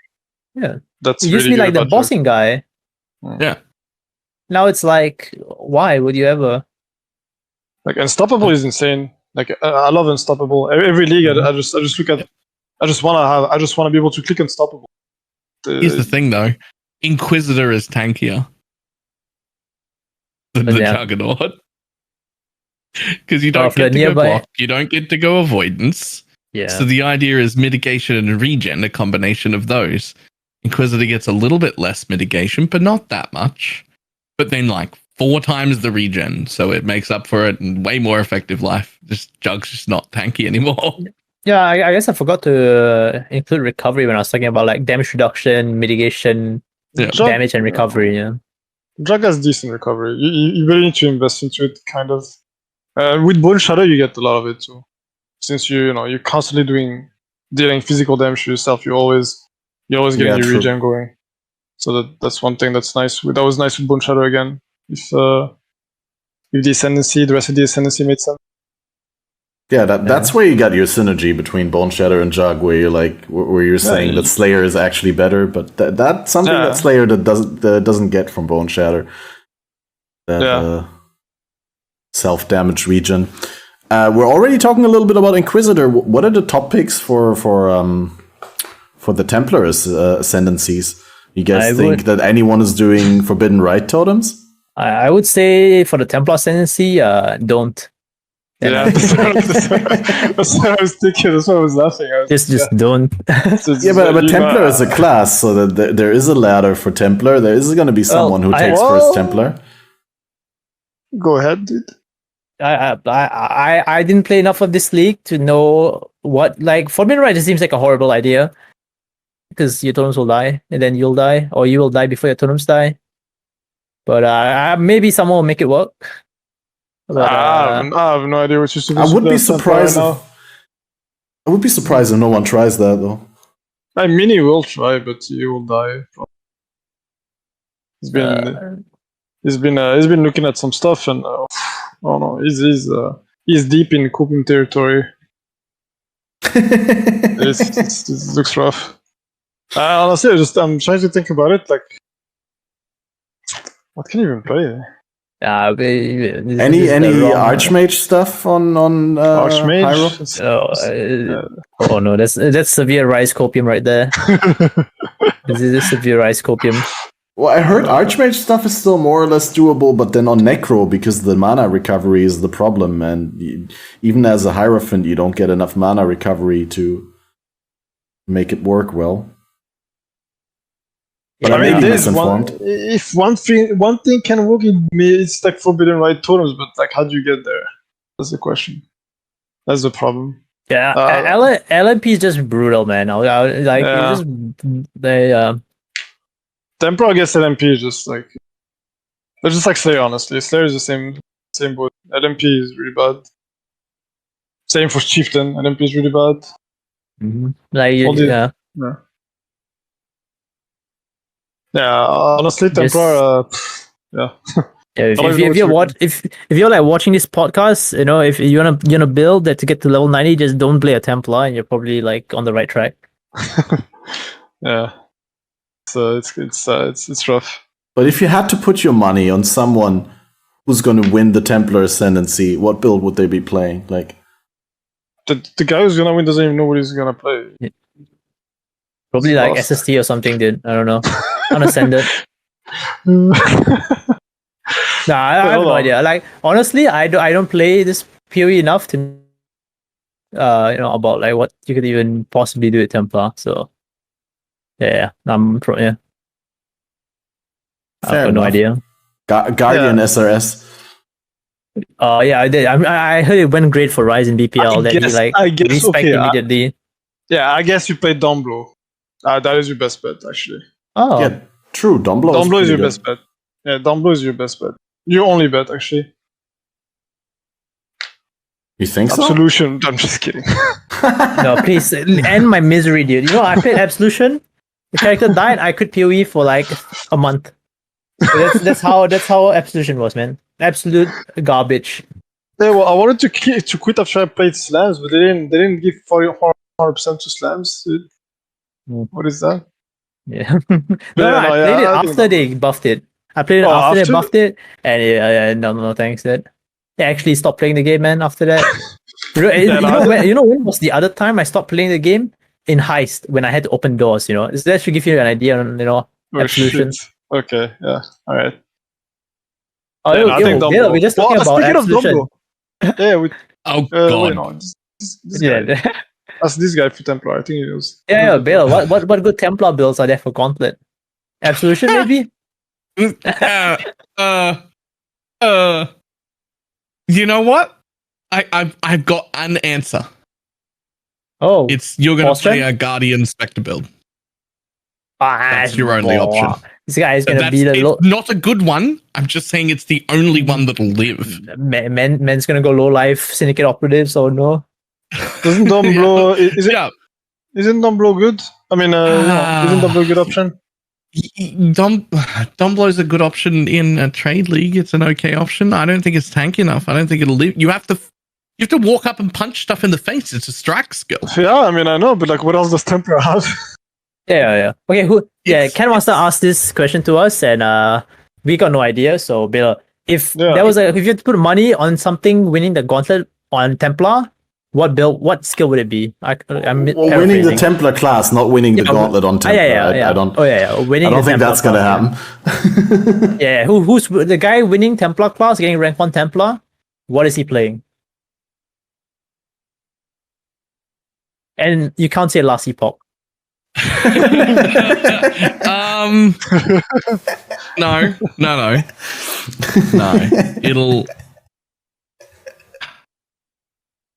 It'll be a Guardian, and it'll either be a really slow DPS fucking Herald of Agony, or it'll be Spectres, because Syndicate operatives will live, no other Spectre will.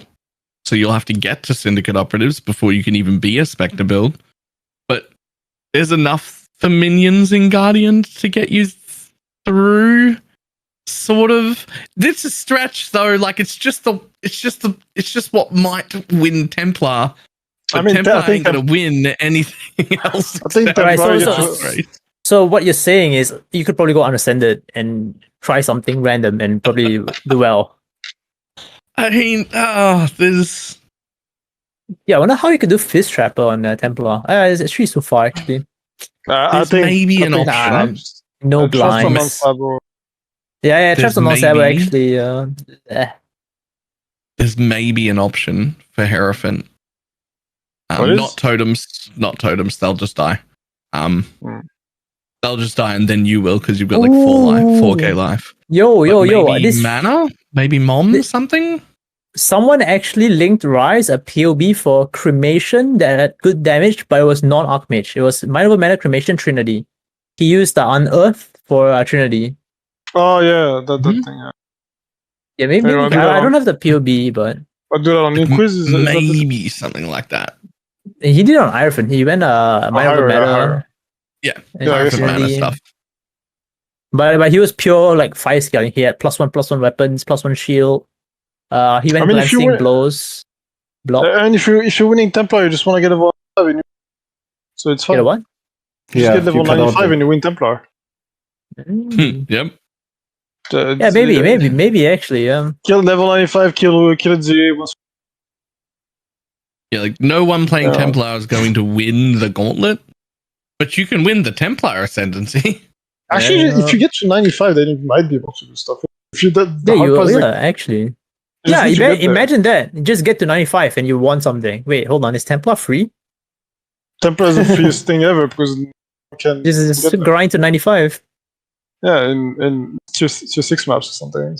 Oh, yeah. Actually, yeah, maybe. You don't even have to leave white maps to get to level 95. 95 white maps to 95. Oh, I mean, you just do white maps and you delve. You can just delve. Yeah. Well, is Delve even safe on Templar? Oh no, yeah, probably. Oh no avoidance. Yeah. Oh no. Yeah, I don't know. Yeah, It's okay. like, So, yeah, it's gonna. nowhere is safe for Templar. Well, I mean, Yeah, you you- can block cap on Guardian real easy. You Yeah, can block but and spell block. Yeah, but cap how on do you kill Guardian. stuff in? How do you kill stuff in Delve on a Guardian? Just slowly. just slowly. Look, you're only competing with other Templars, and everyone else who didn't go block cap is dead. So you don't have to go that quick. You just have to not die.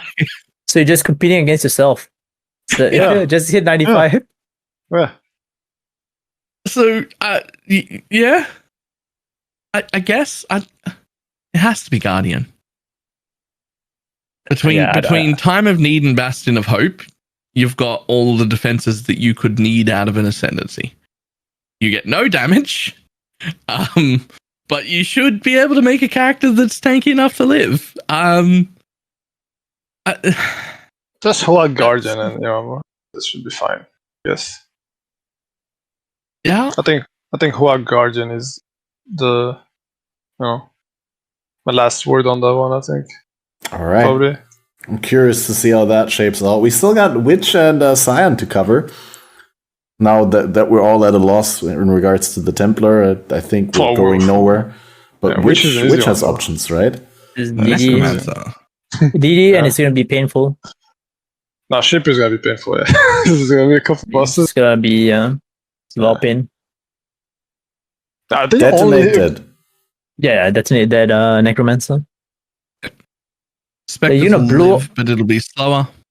Yeah, I had this idea that on Necro it's gonna be like similar to Templar, where you don't have to kill all bosses to win. I feel like you just do the bosses you're comfortable with, and you don't have to force yourself to do Shaper or Welder. Awakener is sorry. No, keep going. Oh, I was just gonna say Awakener is hard, but it's a mechanically like simple fight. So you can just stay alive and kill it. You got block anyway. You can block on Necro, right? With some you need investment. Either you go glancing, which is not that good, or you go offering effect on your chest. Yeah, I mean, and by the time you want to do Wake, do you even need to farm it for anything? Which Necro? Yeah. No, not really. Maybe can you thread of hope anything? Probably not. I'm trying to think, but I don't think so. So yeah, it's fine. You just get in there once you can't block and you can't die to Awaken already.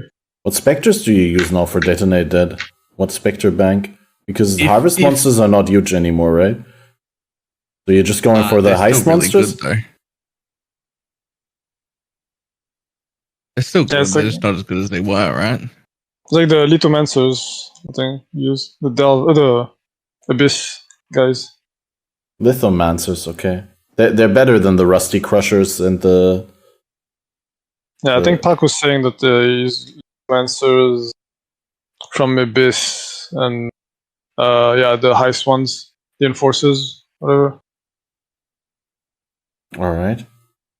But yeah, the only thing with Witch, like you have to start busting like day 4 so you can be done with Shaper by day 10. That's the only problem.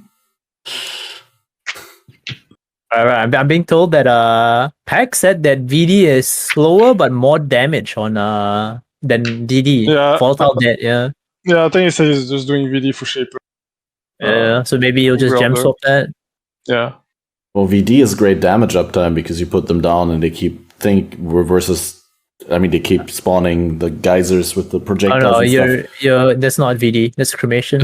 I'm an idiot. I'm sorry. Yeah, Volatile Dead. Sorry. Yeah, Volatile Dead. Yeah. Brain fart.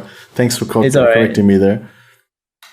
BD gets better uptime just because you can summon the balls before bosses come up, or during. Yeah, I mean it's not even target. It's not even better uptime though. It's like you still have to cast, and it's like a fixed thing. Yeah. I mean? But you don't have to aim it. That's what it is. Yeah, but no, you still have to aim it though, because there is. You have to aim VD. Yeah, because there also has an explosion component. Yeah. So it's suboptimal to not aim it, and then you're still gonna cops life scale it with specters and stuff. Yeah. Is it only Necro DD? Is it the best? I think it's the best, but I'm trying to think if there's something else. Sorry, forgot. I don't know. Armageddon brand Elementalist. I haven't say it's good. Wait, yeah, I mean, is it? I don't, yeah. Presumably, some cold dot occultists will do well, but I it's feel like too slow to win. Isn't Cold Dot always better on Trickster and then Occultist, and Raider is better than Trickster now? So Well, from what I heard, the numbers for a fully fledged Cold Dot build on Trickster and Raider are very close together. It's just that Raider has a much easier time to cap ailment avoidance, and in general has like the sick avoidance via evasion and dodge. Whereas Trickster has the Ghost Rot mechanic, which is great, and has the recovery if you've killed an enemy affected by your damage over time recently. So I guess while mapping, Trickster has better recovery, but then you don't have that up during bossing anyway. And Occultist, I think Occultist is the best for bosses. Occultist has the best top end damage for sure. Whether it's Chaos Dot or Cold Dot, Occultist has the best top end damage. But Occultist is really, really weak defensively in Gauntlet. it's also really slow because he's got no cast speed on the Ascendancy. Yeah. Yeah, no mobility, exactly. For the actual boss fight itself, I think Occultist is the best. Yeah, I'm pretty sure. Getting there is rough. Shack Central has like some occultist guides on like on the forums, and I don't know if he does YouTube, but I'm pretty sure he probably, if you want to play Cold Dot, he probably has a build that's Gauntlet viable. Yeah, I'm pretty sure Shack Central is leaning into the Raider version as well for Gauntlet. Oh, he is leaning into the Raider? Yeah, I remember him as Occultist. The big problem with Occultist is with no gear, it can't map. It's not that safe to map on. It's much safer on bosses. It gets better chill effect. It gets the can't be frozen. It's got the malediction, the 10% less for chill, the little micro freezes on bosses that really slow them down quite a bit as well. Yeah. Like 4 bosses themselves, it's the best Cold Dot you can do. But getting there through mapping is much less safe and a lot slower. So it. And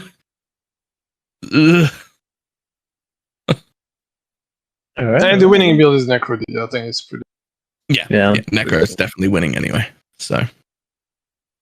Yeah, Elementalist was really good before they nerfed the ailment avoidance from the Ascendancy or removed it completely. You never went ailment avoidance on Elementalist on Gauntlet because it was dependent on your golem staying alive, and they don't. Yeah. So no one used it. I think no one used it. I thought Park did that for his early Adziri kill once, but was it just for an Adziri kill? I mean, even then I don't see it surviving. Why would you even go ailment immune on Adziri though? Can't get hit on that fight. I don't know.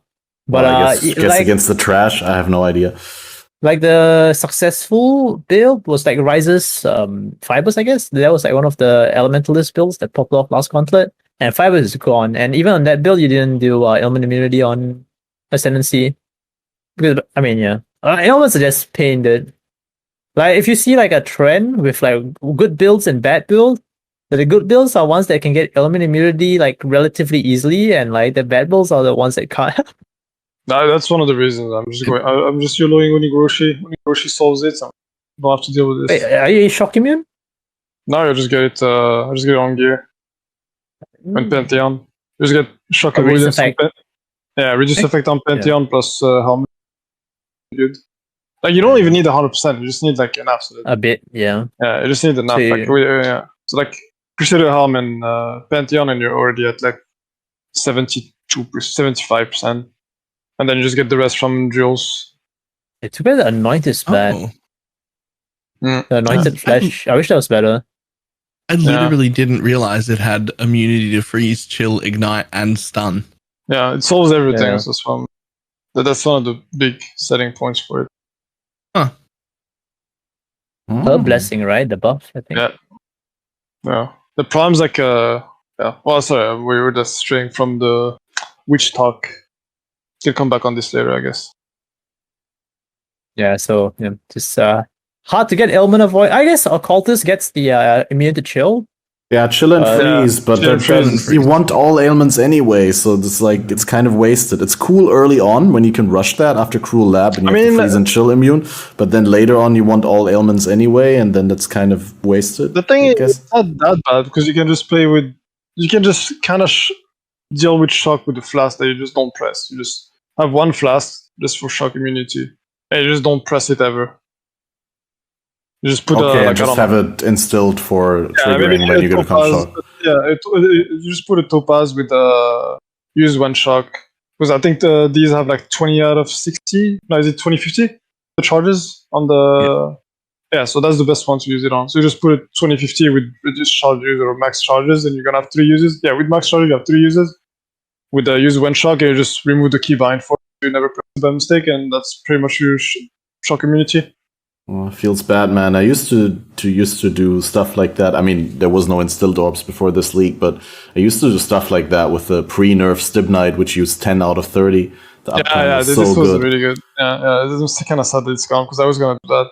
And then I remember in my practice run, I wanted to do that on my Enduring Mana Flask, but then it doesn't work. I thought it was gonna be, because I usually don't use Mana Flask, but I wanted to use it just for shock, and it turns out it's not just Life Flask that can't have it; it's also Mana Flasks. Yep. Unfortunately. Wait, what can't have it? Oh, the trigger. Right? Instilling orbs. Which is why?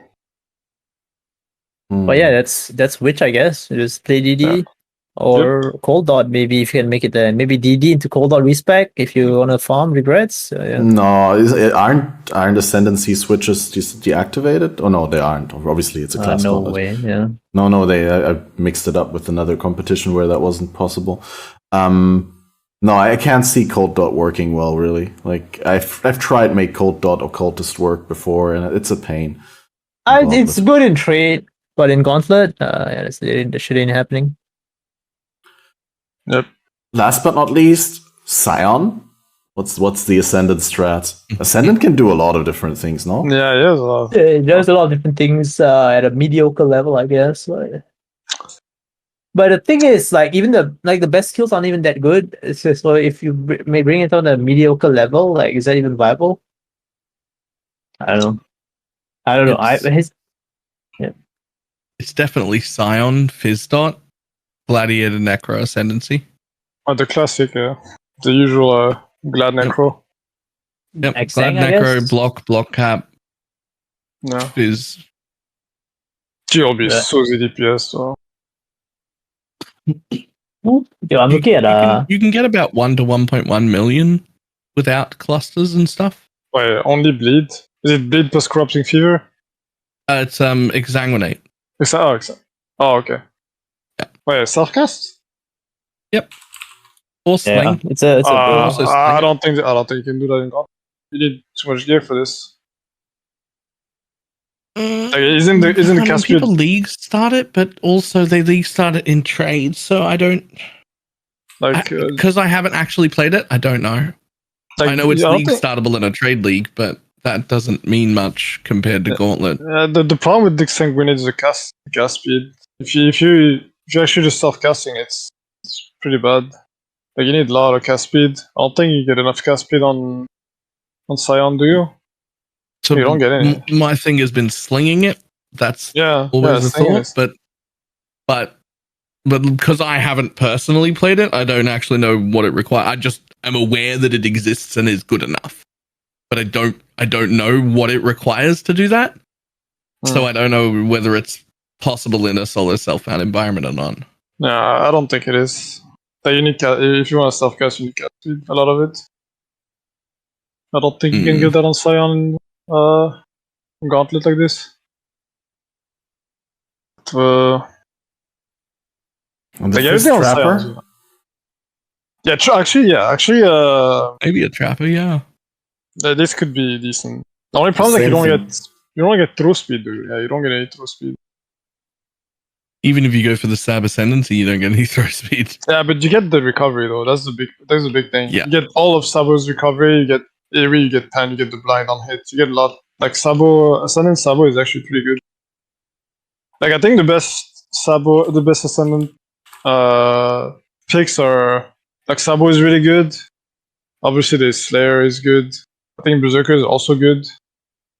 Obviously, you have Raider. That's pretty decent. And I think these are the ones that are really good. And yeah, Glad plus Necro.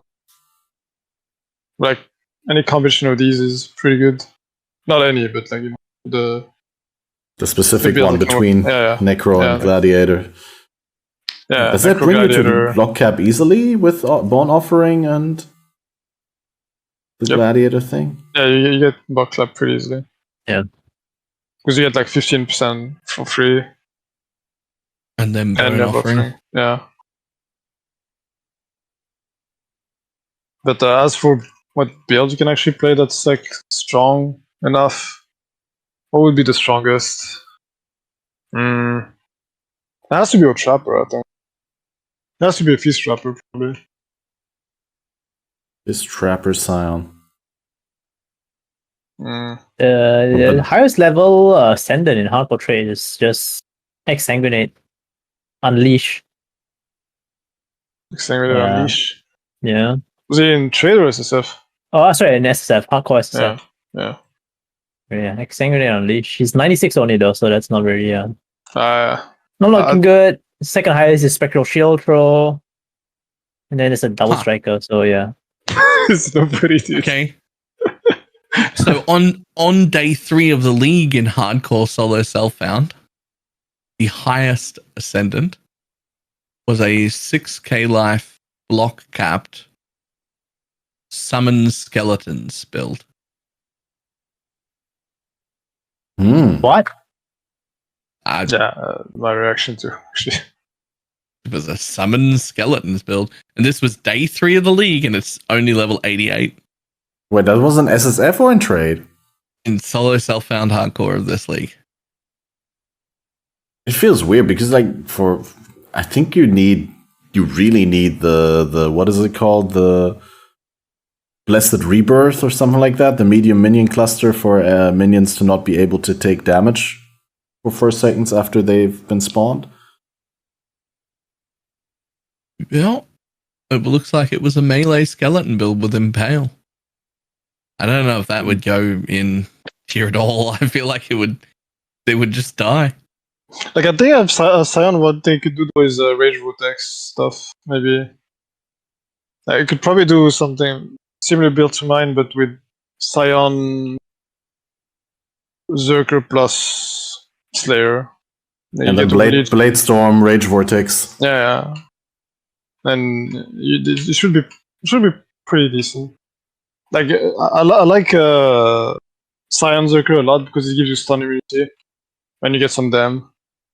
And Rage obviously fix I think it's pretty good. The only problem is then you're Zerker, take some more damage, and so it might be hard to live. But then again, there's no easy on Scion really. It's gonna be rough either way. Even by a week into the league on solo self-found, the highest ascendant was levels 90. That was it. And that was in the regular league. I think you gotta remember though, the good players aren't playing Scion at league start, so yeah. Dude, fucking 95 coming back home.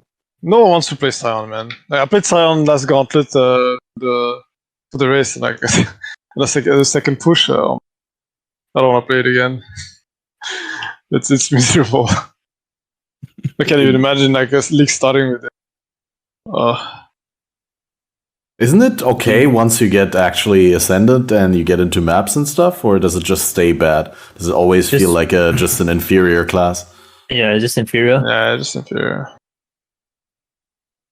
Yeah. Scion can be incredibly good compared to almost everything else in the long run in a trade league with a lot of money.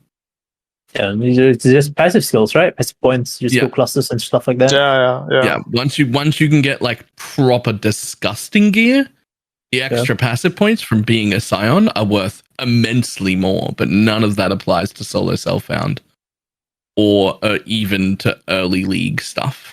I don't know. Scion could be so interesting, but it's just could be very unique. But there's nothing unique you can do on Scion. Yeah. There's a bit of this, a bit of that. I'm pretty sure you could apply that thing we said about assassin to Scion. Like, a boot is just better than the ascendancy. You can make boots better than Scion. Yeah. Yep. Scion is just a lot of different boots. Yeah, different boots with mediocre stats. Whereas Assassin is just one pair of boots. But yeah. I guess that concludes the class discussion. So now we know at least one good option for every ascendancy except Templar. Yeah. I don't know. Maybe someone else has the answer, but it ain't me, dude. It ain't me. My thoughts and prayers to all the Templars. Gauntlet. But if I could quickly sum it up, like the best recommendations for someone who just wants to get to level 90 would be SST Glad or the Saboteur thing. SST Glad probably. Yeah. SST Glad. Saboteur you can still die. The Glad I don't think you can die. I mean, chance of dying is like so much lower. You just block. Like Saboteur doesn't have. You need to invest a bit more. If you play Saboteur, you have to invest a bit more to have some decent mitigation, some decent defense. Like Saboteur, Glad, you just have it for free. Fair enough. Put on a shield, you have damage, and you have your damage and your defense. That's it. You got a nice Molten Shell. Yep. Yeah, you don't even need damage to begin with through blast maps. So that's the thing with Glad. Glad doesn't need gear to do anything. You can just like you're gonna spend some time on map bosses. Besides that, you can run straight to like tier red maps if you wanted to. So it's easily the best choice. Yeah, I think my best Gauntlet character where I actually got to level 95 without dying was a Gladiator when slams were still OP. Like 2 leagues back, I think. I mean, last league also slams were still OP, but I decided to play something else, I think. I don't even remember what I tried to play last league in Gauntlet. Probably I tried to make Dot Occultist or Trickster work. Again.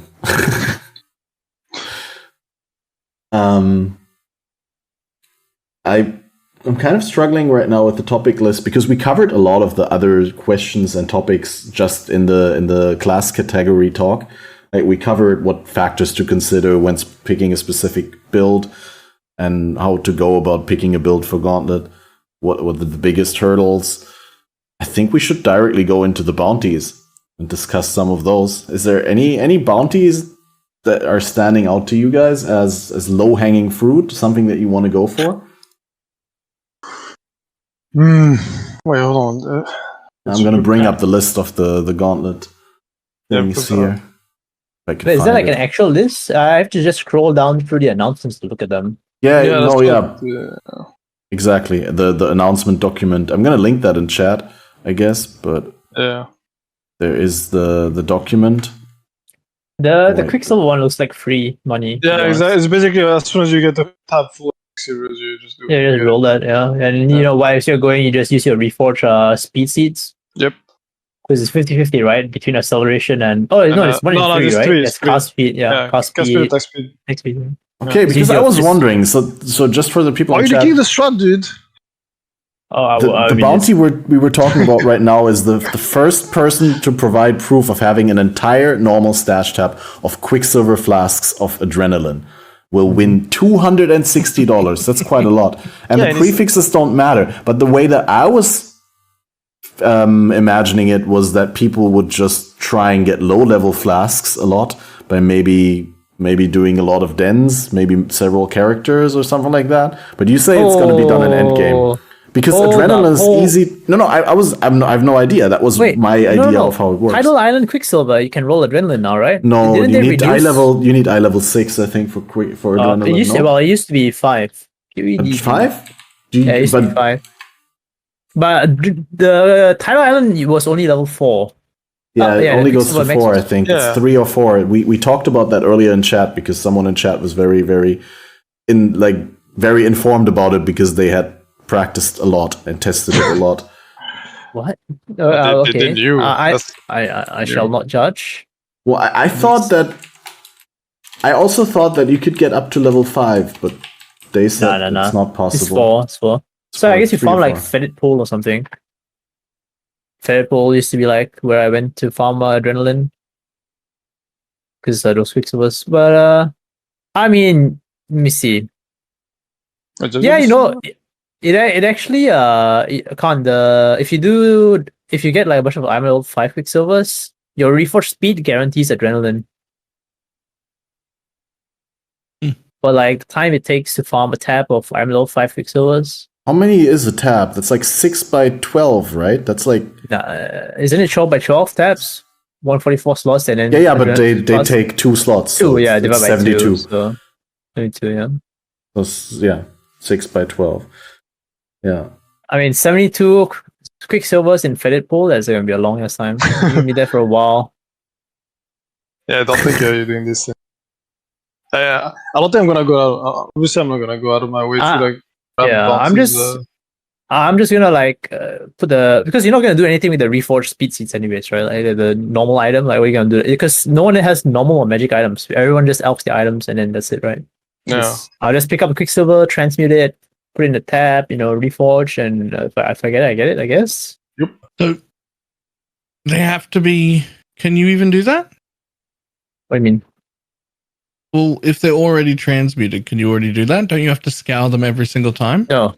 Because the reforged stays rares magic. only No. reforged rare, don't they? No. I'm talking about reforged normal or magic item. Right. The weaker craft. Yeah. For some reason, I thought that the weaker craft had to be a white item, and then you'd be able to use those. It has to be a white or blue, but doesn't it reforge them as rare? And wouldn't it say on Flask that it can't, or something like that? No. All right, guys. We've been doing this for leaks, all right? That's how you roll our adrenalines, okay? You can't do it on Flask. Trust. I trust you. That's why I'm asking. Grounding is also you can do reforge for the lightning as well, or something like that. Yeah. You can 100% do it on Flask. I don't know what the text says. The text might be misleading. It wouldn't surprise me. It's not your fault. It's GGG's with their inconsistency and like poor English, but you can 100% reforge speed.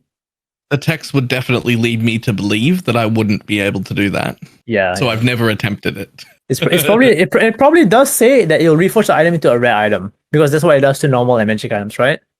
Yeah. Yeah. So it's probably just the text being poop. Yeah, makes sense. All right. Okay. Any methodical approach to finding a variation of a rare named Stink? Just farming maps with a lot of rares. Nemesis. I'm gonna say this: if you're looking at the rare to see what name it has before you kill it, you're dead. You just gotta kill the rares, dude. The best way to do this is to hire someone to sit in your chat, being like, "I'm just gonna like hover over the rare real quick every time, and the moment you see Stink, clip it. We'll split the money 50-50." That's how you gotta do that. Challenge. Can also run ID Sexton. The thing that drops items. I thought it was a rare monster name. No, it's a rare monster. Yeah. There's no rare items that are called Stink. Yeah. Wait, hold on. Is it monster? Yeah, it's monster. Rare one. Well, yeah, have you ever It doesn't specify that, but you can't have a rare item. There's no rare item named Stink. Yeah, I never seen it. Yeah, it's a rare monster. That's why I'm saying you gotta kill it instantly. You gotta read every rare no shot. So yeah, you just just hire someone in chat then. Okay, yeah. I remember Darky specifically saying once that he does read all the monsters, but I think he meant the monster mods and not the names. Yeah, not the monster names. I don't think he's interested or I don't know, Binfang. I don't think he cares. Yeah, reading the monster mods is like you can see the aura and then you just need to see what else. Yeah, I don't read. I just look at the aura. The aura is the things that kills you. Yeah, it is powerful crits, but like don't get hit. Like either way, like I don't want to get hit by it. I just like if it's a big aura, I'm like oops. Yeah, be careful. So again, for the listeners, the bounty we were talking about was the first person to provide proof of finding a variation of a rare monster named Stink will win $150, and the problem seems to be there to read the names of the monsters before they die, which is. I guess in Axe. Yeah, if you're lucky and you find it in Act 1, then you're probably going to be reading it. I'm pretty sure that's what's going to happen anyway. Depending on how many people play Act 1 once, gonna find Sing Sing and get it. And then this bounty where you have to kill Doedri the Vile in Act 8 while being affected by 10 stacks of the red debuff, the red effluent. Also $150. That one, maybe I'm misunderstanding it, but isn't that incredibly easy? Don't you just get her low and get her into red face and then get 10 stacks? The red effluent doesn't make you weaker or slower. It just makes you basically, I mean, it's like vulnerability. It makes you get one shot when you get hit, right? I mean, don't you just do this at level 80? Yeah. No, yeah, but someone's gonna do it. Yeah, someone's gonna do it before you. There's no way. The person who wins that does it right when they get there, and they just don't get hit. The way I see this, it's gonna be like 3 hours, 4 hours in when I reach this point. I'm not fucking risking losing that much progress to do some meme. Yeah, especially this league. I'm not level But up. someone is. I do not want to go through acts again. Act 1, lock leaf. Oh my god. Someone is. Like, Someone's doing that. Someone's going to get it down to less than 10%, put Cull on, and then just play fancy feet and not get hit for a little bit till they've got 10. Someone will do Cull it. Someone will do it like a few hours into day one. Yeah. And many people will also die attempting to do it. I'm not gonna be one of them. I don't care.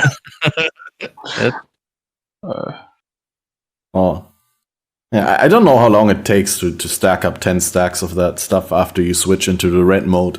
Oh, but what does the red debuff do, actually? Like, I don't know. Increase physical damage taken, probably. It's like Vaughn. 10% increased damage taken per stack. What, so you take double damage when you're at 10? Yeah, just don't get hit. Is the answer. You die. What the? Yeah, just play Jug. Finally something Jug can win. No, it takes too long to get to that point, though. Someone's going to hit level 80 and come back and do it before you. Possibly. It will be exciting to see who claims that bounty and how and at which point in time. Well, actually, Raider probably gets it. Yeah, Raider could do it. While leveling, you mean? Or yeah. You just don't get hit. And if you get hit, you dodge. That's fine. But you have to stand in that thing to like get the stacks, right? And if you walk out of the thing, you lose stacks. No, you don't lose stacks until you pull the lever. Oh, Raiders the play. Just zoom. Yep, you're fast and even speed. All right. Any other bounties standing out to you guys that you want to bring up as a topic of conversation right now? The Edziri one looks like if you're there just to get it done. Which one? The Zai TV one where you have to link an item? No, not that. That's the first to kill Edziri. It's like 150, I think. Wait, there's a first Edziri kill? Yeah, for every class, right? For every class. Steel did it, right? Oh, did it again. Man, the one time I can do it. I was gonna say you can't do first to anything. Get early kills. Like you'll still be that's true. Actually, I forgot about this. Never mind.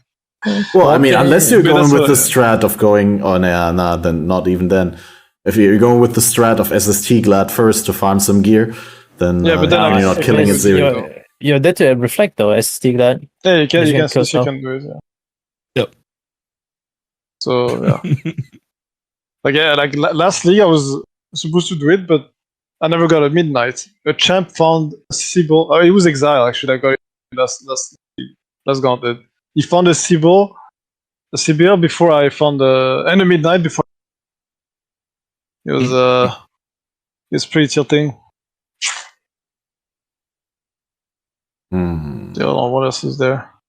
The Rise QT quest, first person to have all classes at least level 80 will win $500. So you need to have 7 characters at level 80. One of them has to be a Templar. And a Scion. Yeah. I think you just farm level, like you just leave those two for last and just You just get breaches or something. I don't know. Yeah, just have one set of really good leveling gear and hand that from character to character. That's something I never do though. I don't even have like 7 character slots left. You're safe actually. I can't do. I can't do that. True. I didn't even think about that. It's pay to win. I appreciate characters make your low screens worse as well. So I don't want to do that. If you have like too many characters. Because this has like so many, and his low screens and his main is horrible. Like this has a ridiculous amount of characters. I've had like really bad loading screens lately. I don't know why. Maybe time to delete some characters. Yeah. I really like the first person to provide proof of having a full set of Lionize unique items. Like that makes it slightly less painful to have super bad luck when you're farming Lion cards. For the shield but I don't know if you want to be farming Lion cards. Yeah. This zone is not safe. It's very dangerous zone farm. This zone is oh my god. Yeah, when you first get there, yes, but like later on when you over leveled, it's I feel like over leveled they can kill you at any point, man. Yeah, they have to go to level 80 or something. Then you go. I don't know, I've died once in that zone when I got there early, but like whenever I farmed that unique, it seemed okay. That card. But they're all chucking the tiki torches, which when you put LMP on becomes like the most dangerous thing in the fucking game. Like, don't do that. Like make sure you over level for that zone. Yeah, it's too dangerous. Well, there's Cortex for skill. Okay, these are the ones like Cortex for skill, Deepest. All these are the ones I'm gonna go for probably. I'm not gonna bother with the side. What is a U threat? That's one of the expedition bosses. Oh yeah, Utrecht, yeah. There's one for the other one. There's expedition bosses, bounties, I think. Okay. Yeah, there's one from Steel Match for Uthred for 200, and there's one for 85 plus Vorana from Zizaran. Yeah. I haven't seen. Was there a Medved one? No Medved challenge. A bounty. It's a Dangyo bounty. Yeah, that one's kind of meme value. So for anyone who doesn't know, there's in the help index in game, there's a screenshot of someone linking someone else a pair of gloves and them saying "dang yo." That pair of gloves is a blue pair of gloves. It's frosted fish scale gauntlets of skill with 1/2 cold damage to attacks and 6% attack speed. And the person who crafts those exact gloves and provides video proof will get $50. That's like first hour. Probably. Someone's gonna get it on the vendor, yeah. Well, I mean, you need to craft it, so getting them from the vendor doesn't count. It specifically says crafted. Oh. First person to provide proof of crafting them. Well, that's fine then. You just find Tujin and then you just farm. Yeah, you find Tujin, farm alterations, exactly. That's probably the strat there. It's gonna be so annoying if you because I'm pretty sure the attack speed rolls between like 5 and 7. Yep, exactly. That's what I said earlier as well. Get 7, 7, 7. Did you get it? Well, I mean, then you craft new ones or you farm the values. I don't know, actually. If you define them, that still counts as crafting, right? Like if you roll the rolls and they're the right ones, but in the wrong number, and you just go farm divines or whatever, that's still counts, right? Yeah. I'm not sure whether it's worth it to farm divines for that though. I mean, I don't know the amount of mods that gloves can roll at that level, but I don't think the mod pool is that big. You can just roll it again. Yeah, I've never tried. Never tried to make dang yo gloves. No. Yeah. Albino Roa Feather is also $100. First one. That one's pretty RNG. There's one for first to win the gauntlets. Yeah, that one is hilarious. Lighty's bounty. Just win the gauntlet. But we need one for second place then. Because there's never a reason to go for if someone wins, there's no reason to go for second place. What you really need is a second place bounty that's higher. Actually, yeah, that would that'd be really funny, actually. Dude, whatever the difference is between the first and second prize pool overall, you just have a bounty second place that makes the getting second more worth it than first.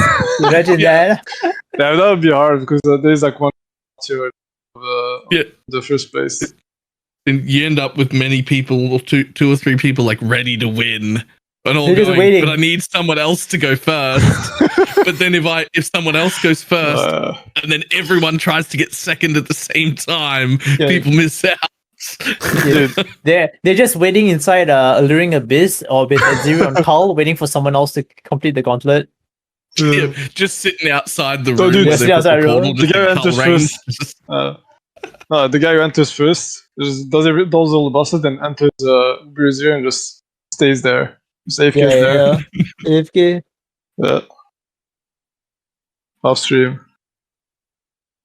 I don't know if it's actually on the list this time. Last time there was like a thing, first person to die in rank 1. Now we have the Rice QT bounty, first person to die at level 98 for $265. That's Do you the think next the one. first? I think that was a thing before I saw the level 98 rip. Yeah, there was the same thing. Yeah, it was Arc. Yeah. They're both Arc. Dying at rank 1 and dying at 98. Now they're doing it again. It's like it's gonna be an XP race. I don't know who's going for this. I'm expecting NPM to do it. But do you think if the person hitting 98 first will go for that bounty? Because I mean, Nah. you're holding a huge advantage in progression, right? I mean, it depends if they're. You can just go for 98, not go for the bosses. Just blast XP. Yeah, True. maybe someone's literally just That's rushed what happened XP and last not time. done anything. Yeah, That's what happened last time. People just blast. It was like an XP race between a couple of people doing this. It was like 2 people, I think, doing this. At least that I knew of.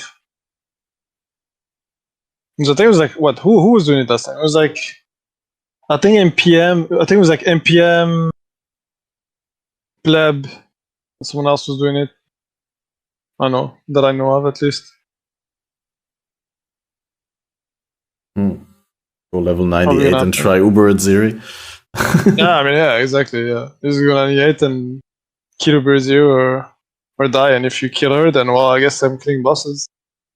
If you die, well, you got money. I think this one is too little money for people to actually do that. The other one was like more money. It was like 500, I think. It's kind of justifiable. How possible is it to kill Awakener 5 with a Bringer of Rain equipped with Easy. melee? I'll kill it. I'll do it. But nobody's playing melee, so there's gonna be nobody playing melee. I think I'm doing this bounty. Well, but if you're doing Rage Vortex and Blade Storm, it says Yeah, it that's must the do all problem, points of actually. damage with the main skill inside of Bringer of Rain, Yeah, so I you can know only that. have That one means that- damaging skill. Yeah, I'm just gonna have to do only Blade Storm probably. It's kind of annoying. Wait, hold on. That means you can't even use totems. That's toxic, actually. Well, I guess you could do totems if you kind of exclude them from doing damage. Yeah, but that's then Awakener is gonna TP into them and get slapped, and bounce is gone. Ugh. Yeah, it's kind of toxic to have you only have one skill do damage because you're already losing 6 targets. I mean, so you- can't you just link like aren't you full conversion to fire? Oh no, you're not. Yeah, fully convert the totem to the you want me to elemental and do then use brutality brutality. Yeah, totally. I can do that if I get Zov's blood. That's it. Yeah. I need Zov's blood to be able to do this. Yeah. Or change my tree. Actually, I can just respec for it. To be honest.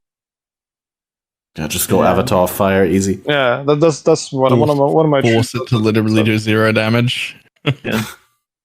Is that even worth like all the stuff that you're giving up in order to make the totem deal no damage? Isn't that like less than the totem buff?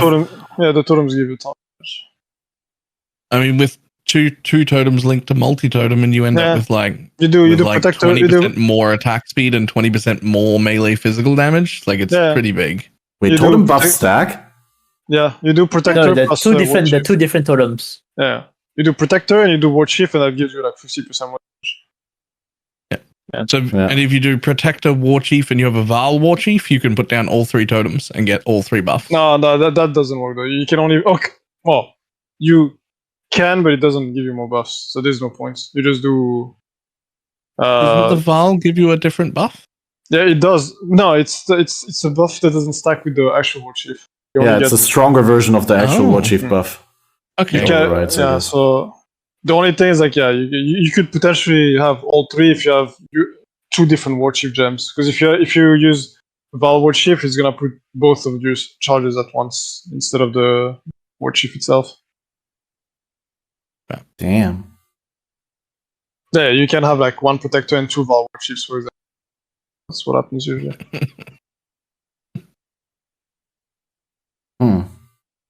Yeah, I might do that bounty. That's one of the bounties I was thinking about doing. It was you have to do every point of damage with one skill is kind of toxic. Actually, it's like what build does damage with viability? What about like really leap slam? scared. Like if you leap slam to move. No, I mean I don't make it with leap slam though. So yikes. What if your flame dash damages awakener, dude? Oh, dude. Actually, true. Yeah, Actually, just- You have to brutality. Yeah, actually, brutality, the totems, and the dash. Oh my god. Nah, you can't brutality a spell, can you? Yeah, of course No, you you can. No, you can. You You can, can. Vortex? Yeah, no, you Like can. Sang? Right, yeah. Yeah. You can. Yeah, I was doing yeah. this. I was doing this on my minors. Brutality before, with frost flame bombs. dash. Okay. Yeah. Yeah, I was doing brutality frost bomb to not die from reflect on my minors before.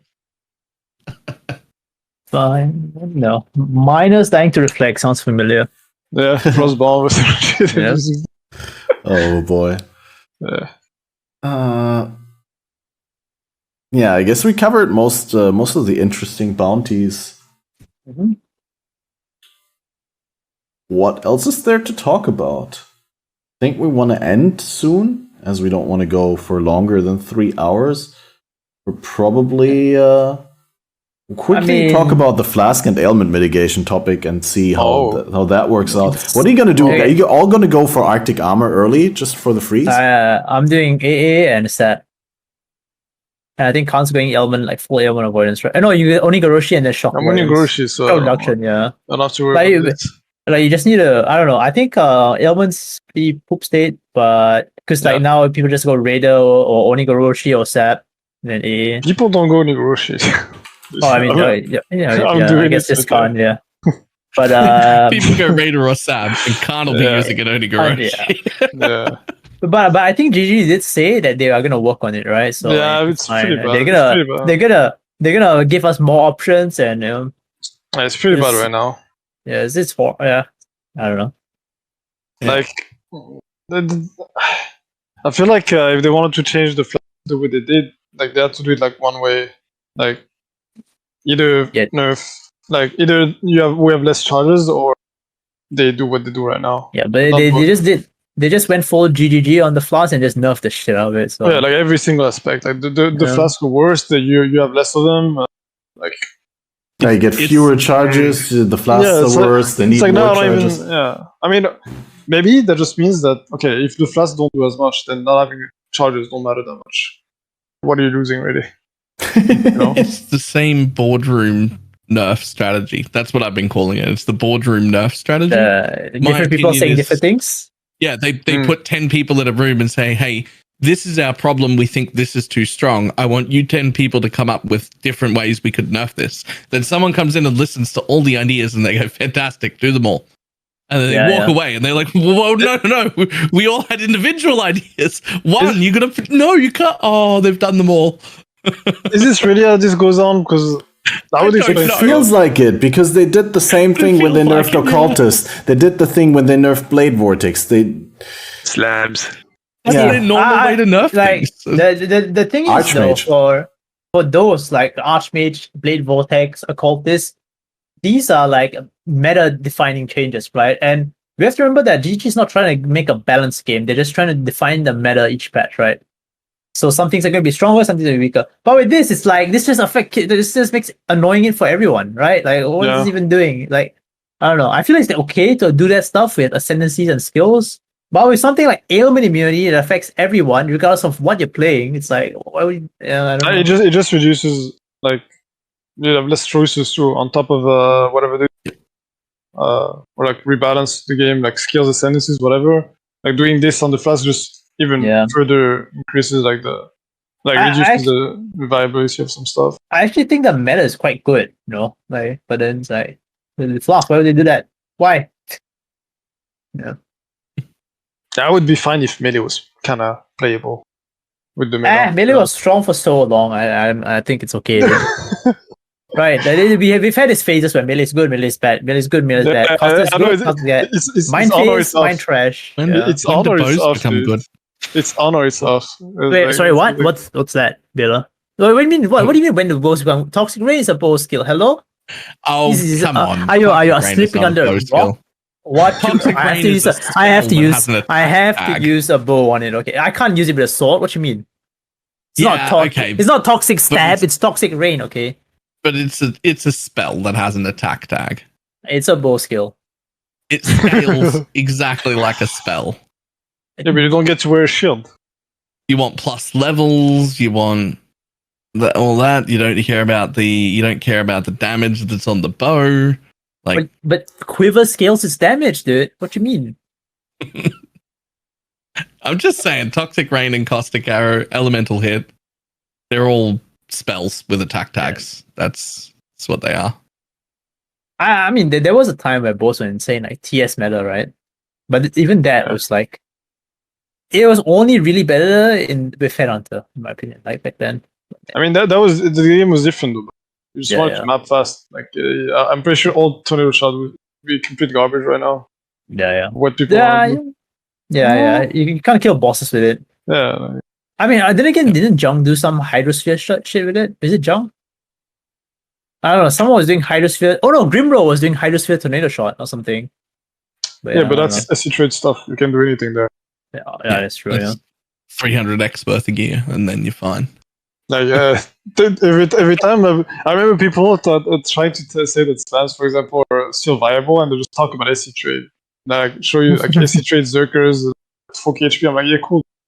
Does that matter? It doesn't. Like, if you throw insane amounts of currency, you can almost make anything work in Path of Exile. Yeah. When dying is defense or not, if you don't care about your defense, anything can work. Yeah. If you want an actual balanced build that can actually do stuff and not die, then a different story. When your build has to be balanced. That's where you see the bad skills and the good skills. Yeah. All right. Any more things to talk about? I'm looking at the topic list. Yeah. All I'm seeing is special fitness routine. Nope. Oh yeah, how do we prepare for? How do we prepare? I messed up my sleep schedule completely. I'm sleeping at 12 at noon and waking up at 7 p.m. This is just pure agony. I can't wait for the Gauntlet start to be over. I actually can't wait for Gauntlet to be over so I can become a normal human being again. And how about you, cArn? How are you dealing with the sleep schedule stuff?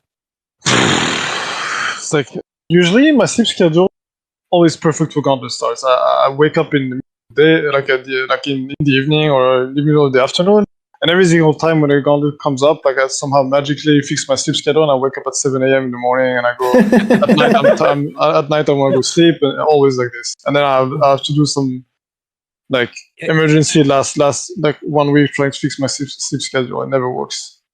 You know what I realized? Like, when I sleep at noon and wake up at 7, when Gauntlet starts, I'm just tired throughout it. I'm starting to think that maybe I should just have a normal sleep schedule and just start the Gauntlet late. Yeah, but then maybe I'll perform better. But then you're behind, right? You're already behind with Onigoroshi, so. Yeah, that's why I don't want to move behind. You get the mental actually. Wait, no. I'm not behind with Onigoroshi. How much time do you think people are gonna spend farming for a 6-link or an endgame weapon or? True. It's just front-loaded farming. Yeah, exactly. It's front-loaded. I'm not gonna. This is only a matter of like, not. But the David Lights, dude. Yeah, I know. I know. Bro, we raced on David Lights. Dude. I know, dude. Shit, I know. I'm just within the same zone as I'm Exile. I'm as good as him. Look at me. Zoom. I know, but that can also. Anyway, so he could just sleep and wake up at whatever the regular time is. Wouldn't make a difference. You're not getting your name in lights. It's actually something I've considered in the past. Maybe I should not care about like what time it starts. Yeah, but I mean, I think it's. I was considering it too. I was like, maybe it's just fine. Just you play like what, I don't know, 10 hours day one, and then you go sleep, and it's fine. Yeah. But, for you it's 10 hours. For me, it's going to bed as soon as Gauntlet starts. Oh my god! Because it starts at like 10 p.m. my time, dude. Yeah. Just make it to BA and okay. All right, see you guys. I'm ending bed. Yeah, it's all the best. Don't die. But that seeing your name in light stuff, obviously that's a motivational boost and it keeps you going. But doesn't that also like kind of make you? Can it also not have? Wait, what I'm trying to say is there not also the risk exactly that it makes you do stupid things? 100%. Especially the first time you see it, right? All right. You see your name in lights, you're like, oh shit, I'm the first one to reach here, and you just want to You just want to go and keep seeing it. So the people who would get the name in lights in an event like Gauntlet usually have the discipline to not, because we are like all experienced racers, right? We know that it's it's like a minimum 6-day race, 5-day race. Like it doesn't really matter. It's just nice, It feels good, right? While I'm playing the game, I'm not gonna go out of my way and Yep. Yeah. But if you're like inexperienced and you get name in lights, you're gonna get yourself killed, Yeah. You're gonna blast immediately. Yeah. Like, I don't care. Like I'm just gonna give up. The way I see it is like I give up day one glory to actually be on the ladder when it matters. That's how I see it. Yeah, no, that's a good way to look at it. And about the sleep schedule thing, I mean, I don't know about Gauntlet, because if you have to miss like a large amount of the first couple of hours, it may set you back unreasonably. But at least for league starts, I've thought the exact same thing. Is like, is it really worth it to ruin my sleep schedule when the first couple of hours of the league are bugged anyway, and you get landed you crash and stuff like that? Isn't it just better to go to bed like 2 hours after league start and then to just blast 10 hours later? Which league was it where it was a complete disaster? And, like, Ultimatum. Me and I was playing with Steel, and Steel had the streamer queue and I didn't, but we were playing together, so it was just hella awkward because he'd be in town waiting for me to get into the queue. Oh yeah, that one I should just went to sleep, dude. Oh, dude, the worst thing is halfway. If you're in a trade league, it is absolutely worth being awake for the league start. Yeah. The difference between 4 hours to maps or 6 hours to maps or 8 hours to maps or 12 hours to maps is huge. Yeah. Huge. Yeah. But if you're in solo self-found, you don't lose anything. Like, yeah, especially in a long league start where it's not just a 10-day event, but in a league start, I mean, you're gonna, on average, sleep like a given number of hours per day anyway. So whether you do that in the very beginning or you do that 10 or 20 hours in doesn't really make a difference. But for something like Gauntlet, I think it might matter whether you sleep at the start or later. It matters less now because I don't think it's gonna be a longer race. Yeah, I think it matters less. So. But it's still gonna matter, like, because at the end of the day, you're still gonna have less time if you don't start right on time and you play at full performance, like Yeah, it matters for like competitive classes and stuff. Yeah, you're gonna get more done if you actually able to, like, I don't know, wake up 2 hours before the event, start the event. Yeah, fair enough. What do you guys do for food? What is your food schedule? Do you have any specific plans? Do you order out? Do you pre-cook? Do you eat sandwiches? Like, how do you min-max your eating strat? I'm not going very try-hard, so I'm not having any strat. But when I went try-hard, I would just get like beef jerky, almonds, like like pistachio, stuff like that. Oh, pistachio is the best. Yeah, pistachio. Because you're actually like moving your hands. It's like doing hand exercises, opening the damn things.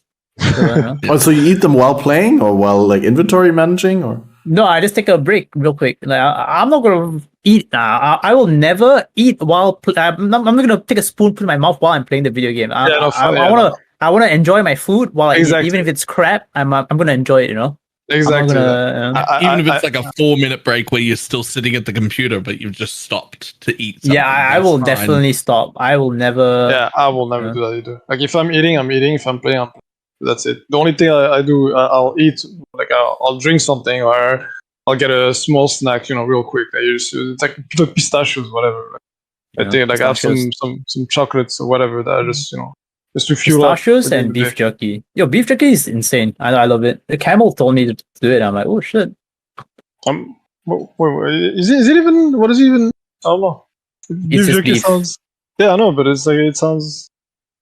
No carbs won't make you tired. Or little carbs. It's not like rice or. Usually, what I eat is like during long session. I just have orange juice and like some chocolates, whatever. Not chocolates, biscuits, whatever. I'm gonna get some orange juice later. Yeah, dude. Like McDonald's with orange juice. Oh no! Stop! Don't. Not McDonald's. No. No. It's definitely not high performance food. Yeah, no. I would rather starve. Yeah, like usually what I do, I make sure I shop before the event. I'm gonna I was gonna do that today, but I got lazy. I'm gonna do it tomorrow. Just What get did some you say? food. Did you shower before the event? Oh, shop. Also Shop, shower, okay. yeah. Groceries. So Shower. I hope he showers.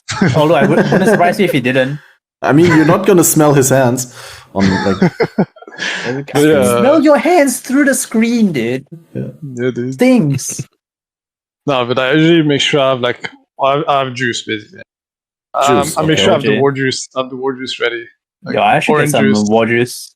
orange juice, water. Maybe some stuff that I can eat real quick, like some, Yeah, I might actually get pasta some orange or- juice this time. Dude, orange juice is the best. Now that I quit coffee, I might actually go for orange juice. Every time I start feeling like I'm getting tired, whatever, I just take a 1 minute break, get some pepitos, get orange juice, and then I'm ready to go. Yeah. All right. Ready for another 12 hours. Okay, so no pre-cooking of whole meals that you can just pop into the microwave. I mean, it or would be something? nice, but I usually just buy stuff that I can do that with. Maybe some. Okay. Yeah, no, I did that as well. I bought some Yeah. sausages that I could just throw into the pan and leave unattended for 5 minutes, and then flip and leave Yeah, well, I unattended make for another sandwiches 5 or- minutes. Oh, Just make some like wraps, for example. These are quick to make. It takes me 3 minutes to make them, and then I'm good to go. I just have There's like everything. It's like a 0% chance that I could put sausages on a pan for 5 minutes and remember to come back to the no. Well, timer. You use your Sit cell back down phone the timer and you put computer it and right in front of the you. fire alarm would go off. That's what would happen. No, I always have my cell phone. I used to do the AFK cooking thing without the cell phone, but the one time I forgot about it, I was like, okay, I'm never doing that again. Because it's just sad. Like, I hate throwing food away. And obviously I hate cleaning burnt pans and pots and stuff like that. So that's terrible. Yeah. I do make my own lemonade syrup, guys. I don't know whether you ever tried that. I take I take a brown sugar and the zest of 3 limes and 2 lemons and the juice, and then I add some powdered citric acid, and I just boil that down into a syrup, and then I run it through a sieve and put it into a bottle, and then in this old olive oil bottle here. And then I just, 1 sip of that and some sparkling water, and it's basically like a Sprite, but 10 times better, obviously, because there's all the fresh flavors in there. Yeah, sounds complicated. yeah. It's actually All right. it's So very I'm easy. I'm gonna need a YouTube video on how to do that. All right, thank you very much. I'll do a TikTok video. Maybe we should talk about it later. But one of my I will talk about this later. Okay, never mind. Carry on. What? You brought up TikTok because carry on. Yeah, it's okay. We'll talk about it later. I'll ask you after the podcast to bring up your TikTok question again. So yeah, well, I guess no fitness routine, no any stretches, any morning runs or something like that. I used to do runs, but I injured my ankle and then I just stopped since for a month. No, it was it was messed up. I couldn't walk properly and stuff. So I'm yeah. But I used to be running a lot when I was younger, but now I'm but I want to get back to it though.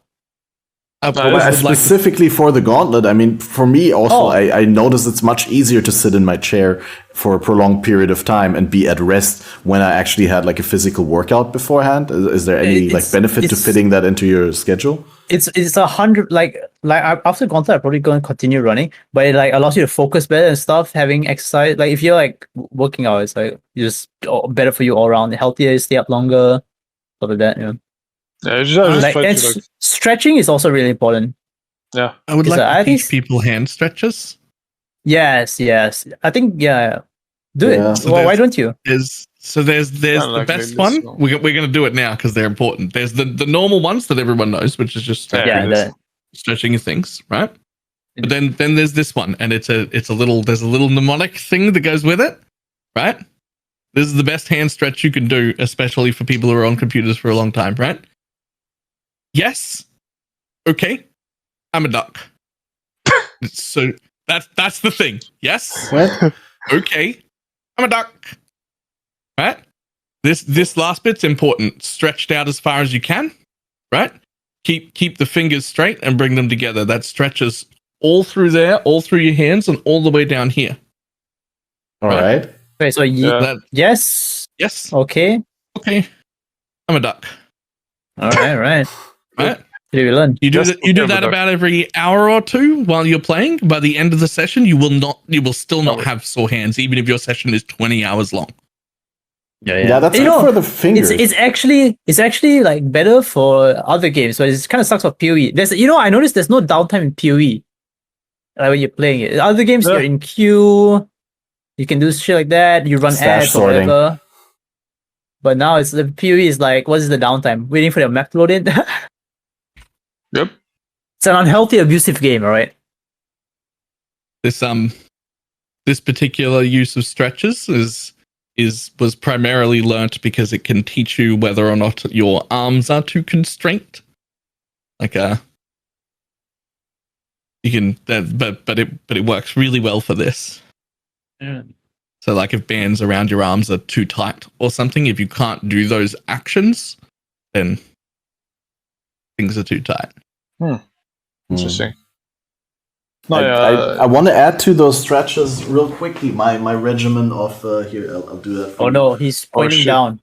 So, no, He's gonna no, whip you it go out. like with. No, I'm gonna whip it out. You want to lean on your hands like this, right? Like slightly go a little bit higher than that and hold for like 20 to 30 seconds, and then you want to repeat that with different. It's hard to see because of the table, but you want to repeat that with different hand positions, upside down like that, and also with the back of the hand to the bottom, right? And then those 4 different variations, and that helps tremendously, I think, with the wrists. I'll definitely implement Balor's finger stretches though. That one I didn't know. I'm a duck. That's a good one. Yeah, no. Only hands. That was a good one. But usually I used to like work out like after I was done, after my session, after I'm done, etc. But like now I'm in a space to do it, like where I am right now, so it's kind of annoying. But what I usually do is like I try to like take a walk like the day before, and the like a couple hours before the race. I just take a walk and do some stretching, whatever, and then obviously while I'm playing, I usually like get up every now and then, go to stretch, etc. Like get a snack, whatever. That's usually all these days. Yeah, but taking regular breaks, we can all agree on that is very beneficial to the gaming, even if it's just short breaks, but just some time away from the screen, some getting the blood circulation going. Problems like I don't do it enough. Like usually when you're in full blasting session, Gucci knows, you just just keep going. Yeah, I remember I stayed up like back in Legacy one week. I didn't eat anything for like 24 hours when we were just blasting. It didn't even occur to me that I was hungry because we were just going off. I think that's something similar. But we did walk around though, because in that race, we were just mind fucking Ziz. We were telling him that we're taking a micro nap, so we just logged off, went for a walk, or took a shower every now and then, and we were telling Ziz that we were going for micro naps. And Ziz was like, I can't do that, I'm streaming. I learned because as a streamer, you can't turn off your stream for like 20 minutes and come back on, right? Yeah, so you just have a 20-minute break where you just we just walk around to the shower and change clothes, and then you're like, oh, we had micro nap. It's fine. We micro nap, I honestly think that's also part of the reason I don't. I take very few breaks though, because I'm streaming. So it's like you can't really take a break. Like I don't know, eat something, watch an episode, and then go back to it or something. I've heard people say that it's better to sleep 2 times a day rather than 1. Like naturally, we were what was it supposed to buy something? I don't know. Like you sleep twice rather than once, something. Like power naps. I don't know. Like I know that it's not really power naps. It's like you split up your sleep completely. Yeah, but then so you sleep twice for 4 hours or what? Because that sounds horrible. And that's also more sleep than what I normally require. Is like I require like 7 hours, right? Oh no, I don't know what the duration. If I split it up, then I just end up sleeping more if I sleep twice instead of once. I don't know what the duration is, but like I've heard people like talk about that. Yeah, biphasic sleep. I think 2 phases rather than 1. Okay, and then both are the same length. I need to research that. I'd have to. Yeah, we can just research that later. But yeah, I've like heard a lot. I don't know. I've heard like random stuff about health and stuff. So yeah, I don't know. I feel like there's a lot of things you can optimize with PoE, but All right. Oh. Well, then I think we're going to round off things by talking just about these last 2 points that we have up here. And those are, I'll just compress them into one. There's like, are you confident in the future of Path of Exile after, you know, this league obviously had a little bit of a downfall with the community, and a lot of people have lost confidence. And what do you think are the most important changes that need to be made in the next half a year, next two expansions? Gucci, go first, please. I think it doesn't matter because we've had situations like this in the past where people think this would be the end of the world, and it really isn't. And the only reason it's more, like out there now is because we have like a larger player base in general, right? And then let's say like it's a constant like 2% of people. Back then, 2% of people complaining would have been like 1 or 2 guys. Now 2% is like 200 people. It doesn't mean like the game's getting like a lot worse for most of the people anyways. And also like we're living in a time where everybody just complains about everything. It's not just a PoE thing. I see it a lot in Apex. Like I don't play any of the games, but it's just even outside of gaming. It's just a people thing in 2021. Like it really doesn't matter. And GG doesn't want to kill their game, so I know Chris is smart. So really I think you can trust them with the game. Just, like they make mistakes. Obviously, there's some stuff they do I'm really unhappy with. Like I've been very vocal about a lot of the stuff they've done, especially this patch. But I still think that GG is still probably one of the best like game dev like in the entire world by this margin. Like I think they do things right. They really try to like, you know, make the game like, the best it can be. Not where we'll see GGG being like good devs is not in the mistake they made this league, but how they react to it next. Exactly. Yeah. Like, I'll be worried if it goes bad next league. You know, I'll be worried then. But now, you know, I know GG is gonna fix it. Yeah. Like, I have complete faith in like the future of PoE. I'm not too worried about it. Like they make mistake, they fix it, and that's just how it is. You have to. There's no other way to improve the game. Especially a game like this complex with like this much stuff in it, and you know, and they don't like they're really smart people. So like they're very smart, also passionate about the game they're making. So that's one of the things that, you know, pretty much ensures that it's not gonna go anywhere, I don't think. Yeah, fair enough. No, I agree that obviously, like Chris said, they're not going into the game and saying, how can we make this game worse, or how can we remove the fun? Yeah. They're trying their best to make a good game. And a lot of the things that they did were good changes. It's just they require more context changes around them to be. Yeah. It's very we don't see the big picture yet of their changes, right? They're working towards, you know, something, and they can't really do it all at once. Yeah, we'll be fine. Yeah, we'll be fine. The thing is, like, I also think it's like it's a vocal minority that's like making a big fuss. Like, be careful! I've said that before, and people have tried to slaughter me for that. I don't care. Vocal minority. I think this time there's really a significant portion of people upset. I mean, I'm upset myself. Yeah, exactly. I was really upset with this patch for various reasons, but you know, I still had my fun this league. I'm still unhappy about a lot of things, but I know it will get better. I know it will get better. So like it's always like this, you know. There's the ups and downs, and eventually you get to the point where everyone's happy, everything's good. That's what they're aiming for. That's what we're waiting for. Fair. Balor, any thoughts on that before we move on to the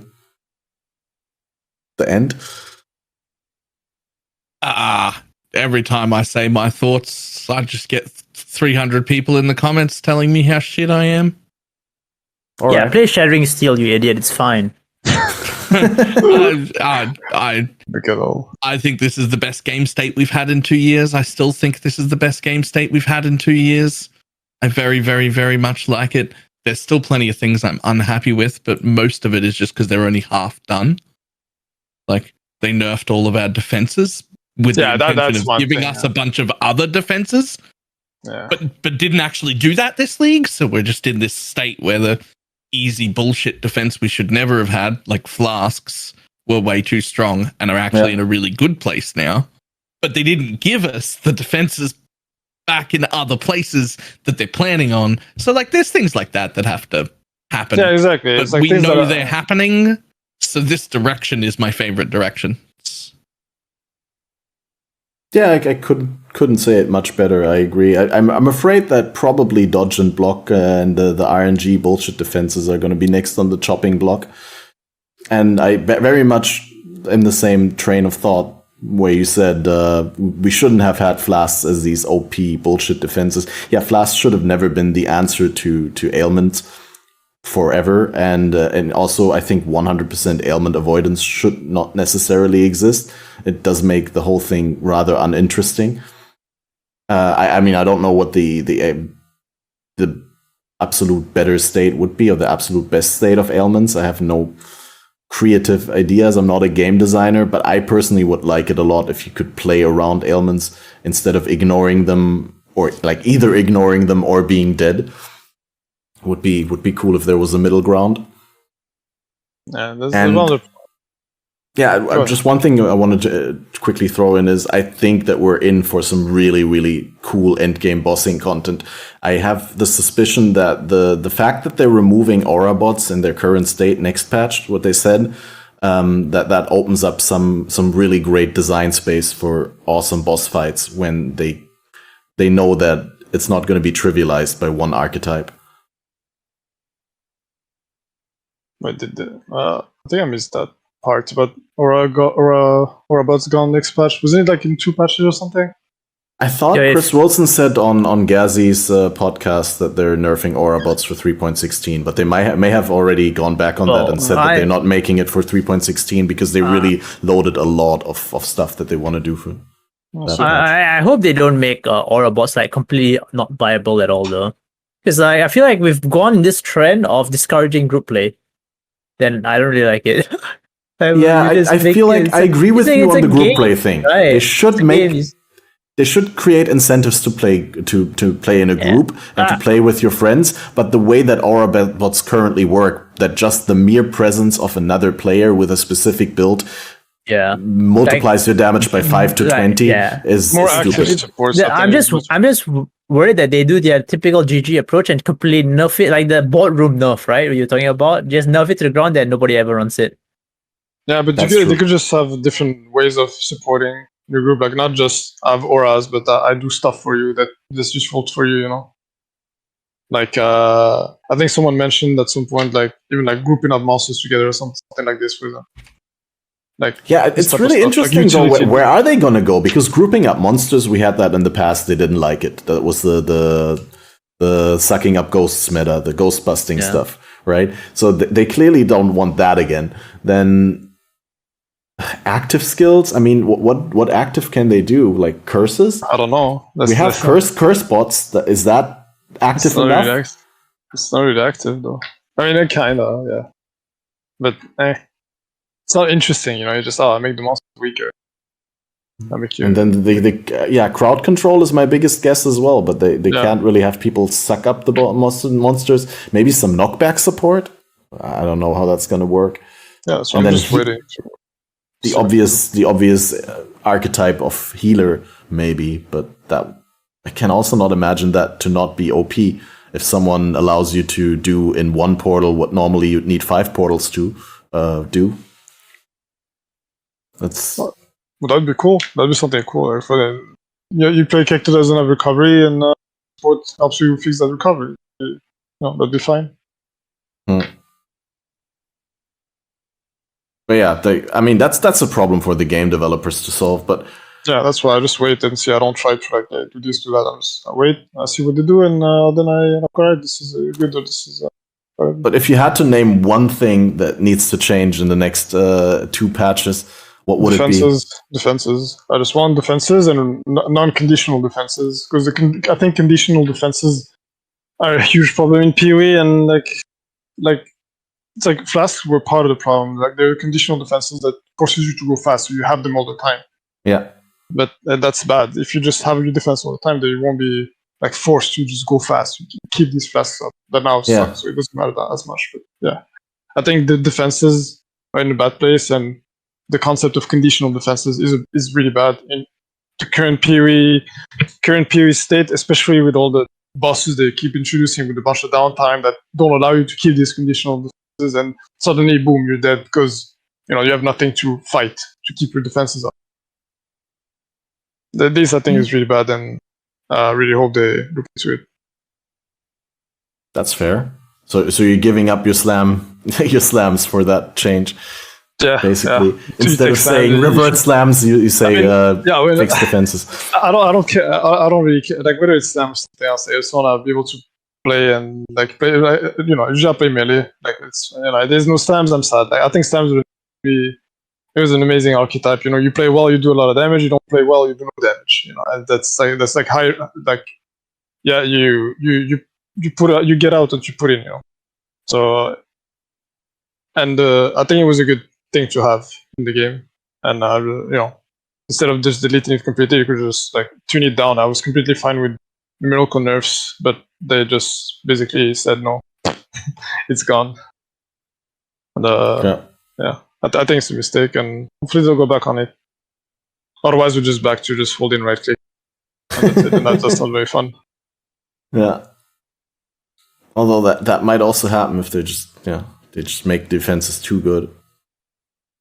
That's difficult. Gucci, do you have any pet peeve, anything that you really feel that needs to change outside of what's been mentioned? Nah. Every patch is a new game for me, right? I'm here to play the game, not to make my own game, right? I'm just gonna if I enjoy it, I enjoy it. If I don't, so be it. So I love some leagues, I dislike some leagues. I'm still gonna come back every 3 months, So it just doesn't matter to me.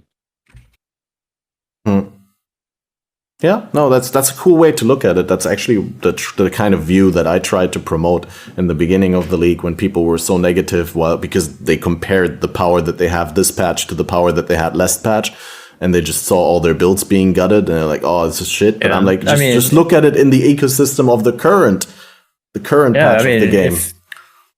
If I thought like them, I would have quit after Val Fireball got deleted. I played that stuff. It was by far the strongest shit I've ever played.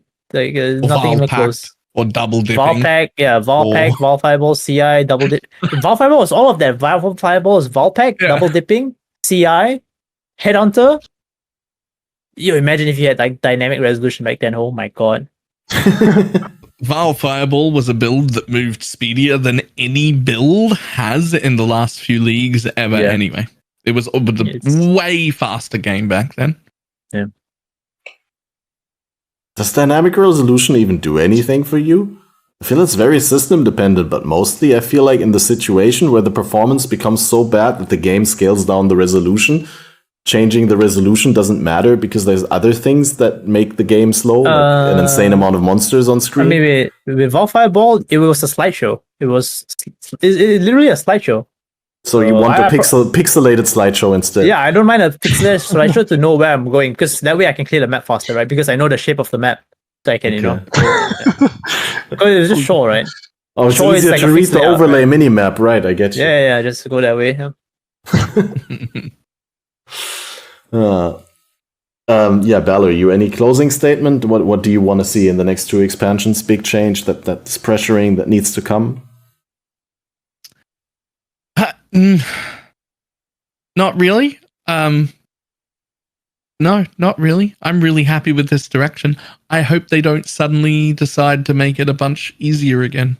The game was getting far too easy the last 2 or 3 leagues. I've had less and less fun because there's been less and less challenge. I don't enjoy hardcore, so I don't want that to be the answer. That's a stupid answer. Well, hardcore doesn't make the game harder. It just removes the ability to... Yeah, it's just been getting too easy. This time it got harder again. I'm very happy about it. And everybody hates me for it. So that's okay. I'm having more fun. People hate you regardless of what opinion you have. I mean, 2021. Yeah. I think the game being harder is good. The removing options not good though. Yeah, we definitely want some options back. We didn't really have any options. We just had flasks. I am happy with options back. Yeah, I'm happy with them making the game as hard. I don't care. Make it fucking impossible. I don't like Act 1 being hard though. I don't mind endgame being hard, but early Act's like, what? As long as when they buff Act 2 next patch, Act 2 is harder than Act 1, then it's cool. All 10 acts will be like Act 1, so it doesn't. It's just gonna be the same. Yeah. I could talk for like another half hour on Act 1, but let's keep that for the after talk. But yeah, I totally agree. I want them to bring that. That's one of my biggest problems with the game, is that everything feels so out of proportion. Like, one thing that I mentioned, I think already 3 times on this podcast, is that the core map mini bosses are like white monsters, basically. They just instantly drop dead. They're less hard than the actual mini bosses in Act 4. And I'm just like, why? Yeah. Why? This is the core map used to be like a pinnacle of top tier content when it was introduced. Like, Core Malachi was like super Monka-esque, and the small bosses and everything. And it's just such a joke now. It's a Caucus map. The Trinity in the map boss is in Acts. It's terrifying. Yeah, I agree. Yeah, no, and then I have like a list of turn-offs, but which is mostly like quality of life stuff that I don't see being changed anytime soon, but it needs to be changed soon for me, because I really hate. I don't want to go into the entire list, but I just pick out one thing, and that's the tutorial system being forced on you, where you like skip tutorial, hide all pop-ups. You even have to cheese it, because you can't bring up the help index before the first page pops up, so you have to actually press the button and hide all pop-ups. And despite you telling the game to skip all tutorials and hide up pop-ups, the moment that you weapon swap for the first time, you get a pop-up. The moment that you get your first watchstone, you get a pop-up. And it's just like a little annoying kid in front of the camera, waving into the camera for your attention, and you're like, I'm trying to click the inventory, go away! That's just, it's so draining for me. And I do realize that they want to ease people into the game. And if they don't do stuff like that, a lot of people who don't look up third-party resources or engage with the community will stop the game because they don't understand how things work. But as someone who played like 10,000 plus hours, I think you just should have the option to switch it off completely, to be like, the same way that you have no sound starting option on the executable, give me a no tutorials. That it just never even bothers me with the tutorial system. And you can switch that off when you hand the game to a new player, but it's so upsetting. But yeah, I'll make a video in the future with my worst turn-offs about Path of Exile, as petty as they may be, because there's really some things in there where you're like, okay, yeah, it doesn't really change anything, but when you have to deal with it like 1,000 times in a row, it's not so fun anymore. But yeah, that's that. Before we open another topic, I think we should end it here. Do you guys want to give a shout out to one of your favorite Gauntlet players and wish them good luck? I mean, or maybe challenge someone, name a nemesis? Are you rooting for anyone but yourself? I mean, Steel, obviously. Yeah, but he's playing for SST, so I don't know when. I wish he wasn't, but yeah. Obviously not. I just don't wish anyone to get shafted by DCs or stuff. Yeah. Just no one died in DCs. You can wish good luck on everyone who isn't playing a Slayer, right? I wouldn't even want that. I'm pretty sure you'd enjoy a close competition rather than like a steam, like a stomp, right? Yeah, it's a lot more fun. Like, yeah. I just want to not get shafted, and no one else gets shafted. We can just blast them. Best player wins. Yeah. The best we can hope. The best I hope for is that I don't see real competitive disconnect deaths. I want to see deaths. I want everyone to die. It's my favorite part. Okay, I would just like them to die to fucking up. That's all. I want you to make a mistake and get killed so I can laugh at you.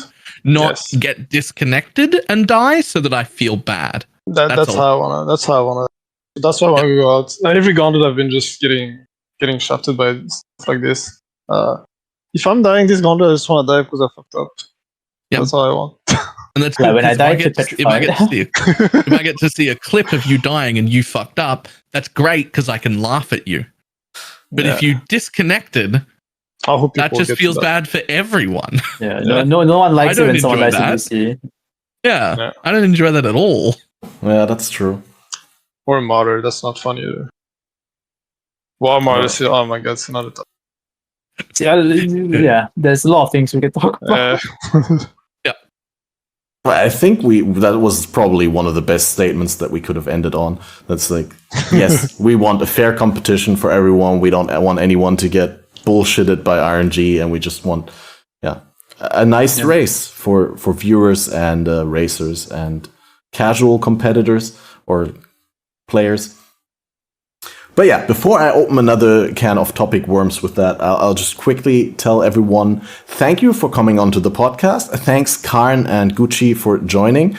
It was quite a back and forth with the organization, so thanks for being so flexible and jumping in.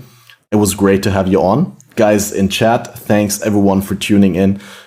Thanks to everyone listening to the audio cast and the YouTube version. And of course, make sure you guys go follow these amazing content creators, cArn, GucciPradas, and BalorMage. Maybe also myself, but I mean, I'm not as awesome as these people. And if you've missed the podcast, if you missed the beginning or half of it, or even the entire thing, you just came in, then of course, this will be uploaded in full to my YouTube and of course to all podcast platforms. I'll try to have it up before tomorrow the gauntlet starts. And the next episode, we also have that already lined up. Next episode, where we reminisce about the gauntlet stories and talk a little bit about our personal journeys with DS Lily and Velina. That's on the 22nd of September, the Wednesday right after gauntlet at 12 p.m. GMT. So high noon GMT time. Anyway, thanks everyone. I hope I didn't forget to say anything. And I'd love to see you on the next podcast. Until then, have a wonderful gauntlet and bye-bye. Thank you.